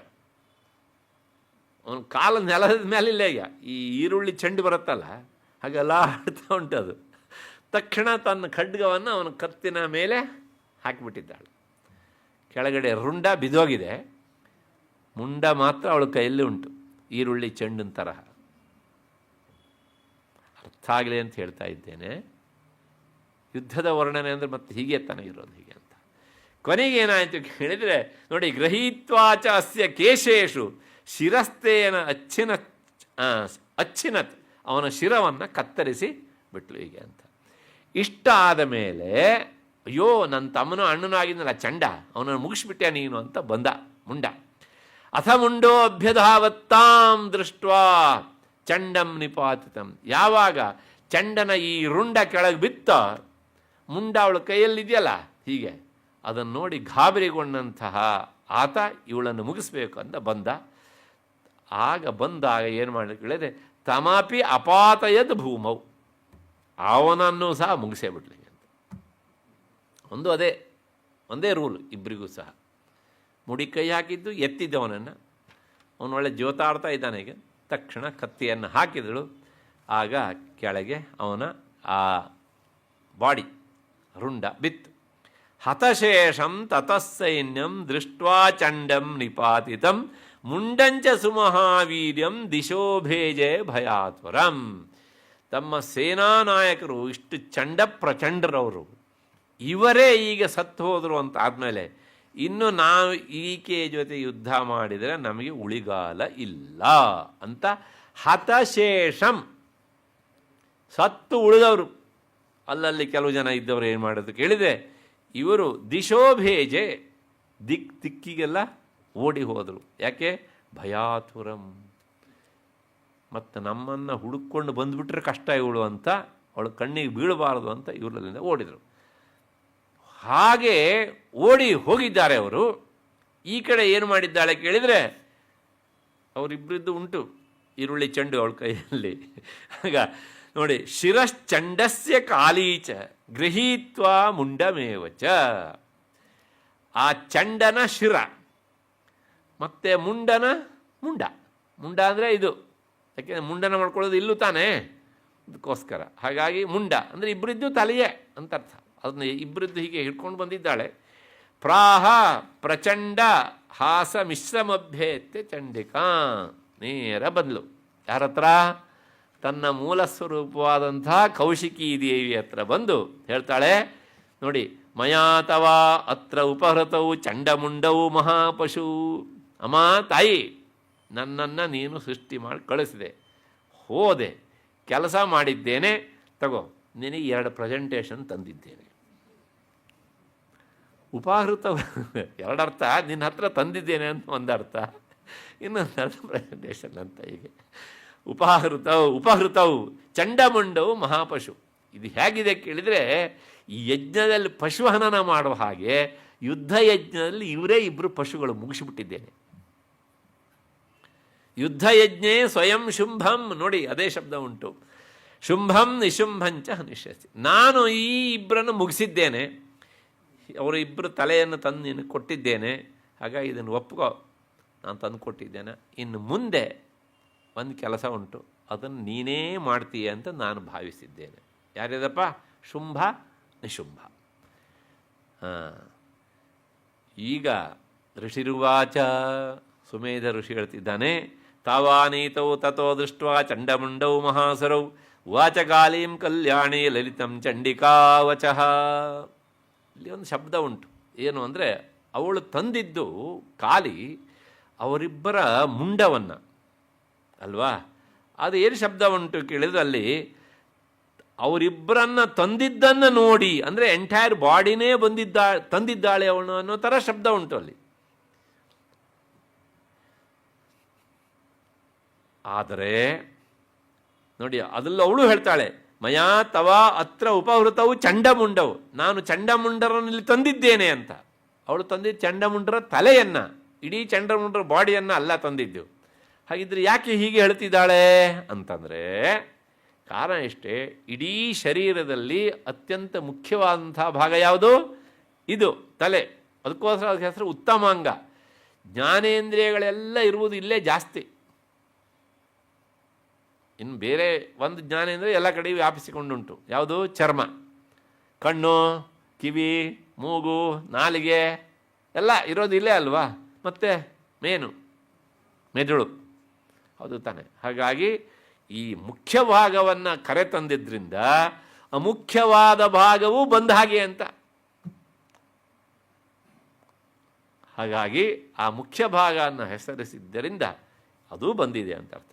ಹೀಗೆ ತಾವಾನೀತೋ ತಥೋ ದೃಷ್ಟ ಅವರ ತಲೆಯನ್ನು ತಂದಿದ್ದನ್ನು ನೋಡಿದಂತಹ ಆ ಕೌಶಿಕಿ ದೇವಿ ಹೇಳಿದಂತೆ ವಾಚ ಕಾಳೀಂ ಕಲ್ಯಾಣಿ ಲಲಿತಂ ಚಂಡಿಕಾವಚಃ ಆ ಕಾಳಿದೇವಿಯನ್ನು ಕುರಿತು ಮಂಗಳಕರವಾದಂತಹ ಶಬ್ದವನ್ನು ಹೇಳಿದ್ದಂತೆ. ಏನು ಹೇಳೋದು ಕೇಳಿದ್ರೆ ಯಸ್ಮಾತ್ ಚಂಡಂಚ ಮುಂಡಂಚ ಗೃಹೀತ್ವಾ ತುಮುಪಾಗತ ಚಾಮುಂಡೇತಿ ತಥೋ ಲೋಕೆ ಖ್ಯಾತಾ ದೇವಿ ಭವಿಷ್ಯಸೇ. ಅಮ್ಮ ತಾಯಿ ಕಾಳಿ, ನೀನು ಇನ್ನು ಮುಂದೆ ಕಾಳಿ ಅಂತ ಪ್ರಸಿದ್ಧ ಆಗಬೇಡ, ಚಾಮುಂಡಾ ಅಂತ ಪ್ರಸಿದ್ಧ ಆಗು. ಯಾಕೆ ಅಂತಂದರೆ ಈ ಚಂಡನನ್ನು ಮತ್ತು ಮುಂಡನನ್ನು ಇಬ್ಬರ ತಲೆಯನ್ನು ತಂದು ಕೊಟ್ಟಿದೆಯಲ್ಲ, ಆದ್ದರಿಂದ ನೀನು ಲೋಕದಲ್ಲಿ ಚಾಮುಂಡಾ ಅಂತ ಪ್ರಸಿದ್ಧಳಾಗು. ಚಂಡ ಅನ್ನಲಿರುವ ಆ ಡಕಾರ ತೆಗೆದುಬಿಡಿ, ಏನು ಹೊಳಿತು? ಚ ಅಂತ ಹೊಳಿತು. ಅನುಸಾರವನ್ನು ತೆಗೆದುಬಿಡಿ, ಅದನ್ನು ದೀರ್ಘ ಮಾಡಿ ಚ ಅಂತ ಆಯಿತು. ಮುಂಡನನ್ನು ಪೂರ್ತಿಯಾಗಿ ಸೇರಿಸಿ ಏನಾಯಿತು ಅಲ್ಲಿಗೆ? ಚಾಮುಂಡ ಅಂತ ಆಯಿತು. ಅಲ್ಲ, ಈಗ ನಿಮಗೊಂದು ಸಂಶಯ ಬರ್ಬೋದು, ಅಲ್ಲರಿ ಈ ಚಂಡನಲ್ಲಿ ಮಾತ್ರ ಒಂದು ಅಕ್ಷರ, ಮುಂಡನ ಮಾತ್ರ ಪೂರ್ತಿ ಅಕ್ಷರ, ಇದು ಅನ್ಯಾಯ ಅಲ್ವಾ ಚಂಡನಿಗೆ ಮಾಡಿದ್ದು ಅಂದರೆ? ಅನ್ಯಾಯ ಅಲ್ಲ. ಲಲಿತಾ ಸಹಸ್ರನಾಮ ಉಪನ್ಯಾಸ ಮಾಡೋದಕ್ಕೆ ಹೇಳಿದ್ದೇನೆ, ನಾಮೈಕ ದೇಶ ಗ್ರಹಣಂ ನಾಮಗ್ರಹಣಂ ಅಂತ. ಒಂದು ಹೆಸರಿನ ಒಂದು ಅಕ್ಷರವನ್ನು ಹೇಳಿದರೆ ಇಡೀ ನಾಮವನ್ನು ಹೇಳಿದಾಗೇನೆ. ಹಾಗಾಗಿ ಚಂಡ ಅನ್ನಲಿರುವಂಥ ಚ ಇಷ್ಟು ಹೇಳಿದರೆ ಚಂಡ ಅಂತಲೇ ಅರ್ಥ. ಮುಂಡನನ್ನು ಪೂರ್ತಿಯಾಗಿ ಹೇಳ್ತಾರೆ, ಹಾಗಾಗಿ ಚಾಮುಂಡ. ಹಾಗಾಗಿ ಇವರಿಬ್ಬರನ್ನು ತಲೆ ತೆಗೆದು ತಂದಿದ್ದಾಳೆ ಅಂದರೆ ಅವರು ಇಲ್ಲಿಂದನೇ ಹೋಗಿದ್ದಾರೆ ಅಲ್ವಾ, ಹಾಗಾಗಿ ಚಾಮುಂಡಾದೇವಿ ಇಲ್ಲೇ ಪ್ರತಿಷ್ಠಳಾದಳು. ಹಾಗಾಗಿ ಚಾಮುಂಡೇತಿ ತಥೋ ಲೋಕೆ ಖ್ಯಾತಾ ದೇವಿ ಭವಿಷ್ಯಸಿ. ಅಂದರೆ ಚಾಮುಂಡೆಯ ಮೂಲ ರೂಪ ಕಾಳಿ, ಅದಕ್ಕೂ ಮೂಲ ರೂಪ ಯಾವುದು? ಕೌಶಿಕಿ.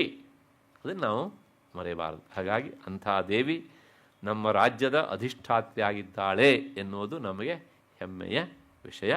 ಇಷ್ಟಾದ ಮೇಲೆ ಮುಂದೇನಾಗುತ್ತೆ ಅನ್ನೋದನ್ನು ನಾಳೆ 6 ಗಂಟೆ ಸೇರಿದಾಗ ನೋಡೋಣ. ಅಲ್ಲಿವರೆಗೆ ನಿಮಗೆಲ್ಲ ನಮಸ್ಕಾರ ಮತ್ತು ಕೃತಜ್ಞತೆಗಳು.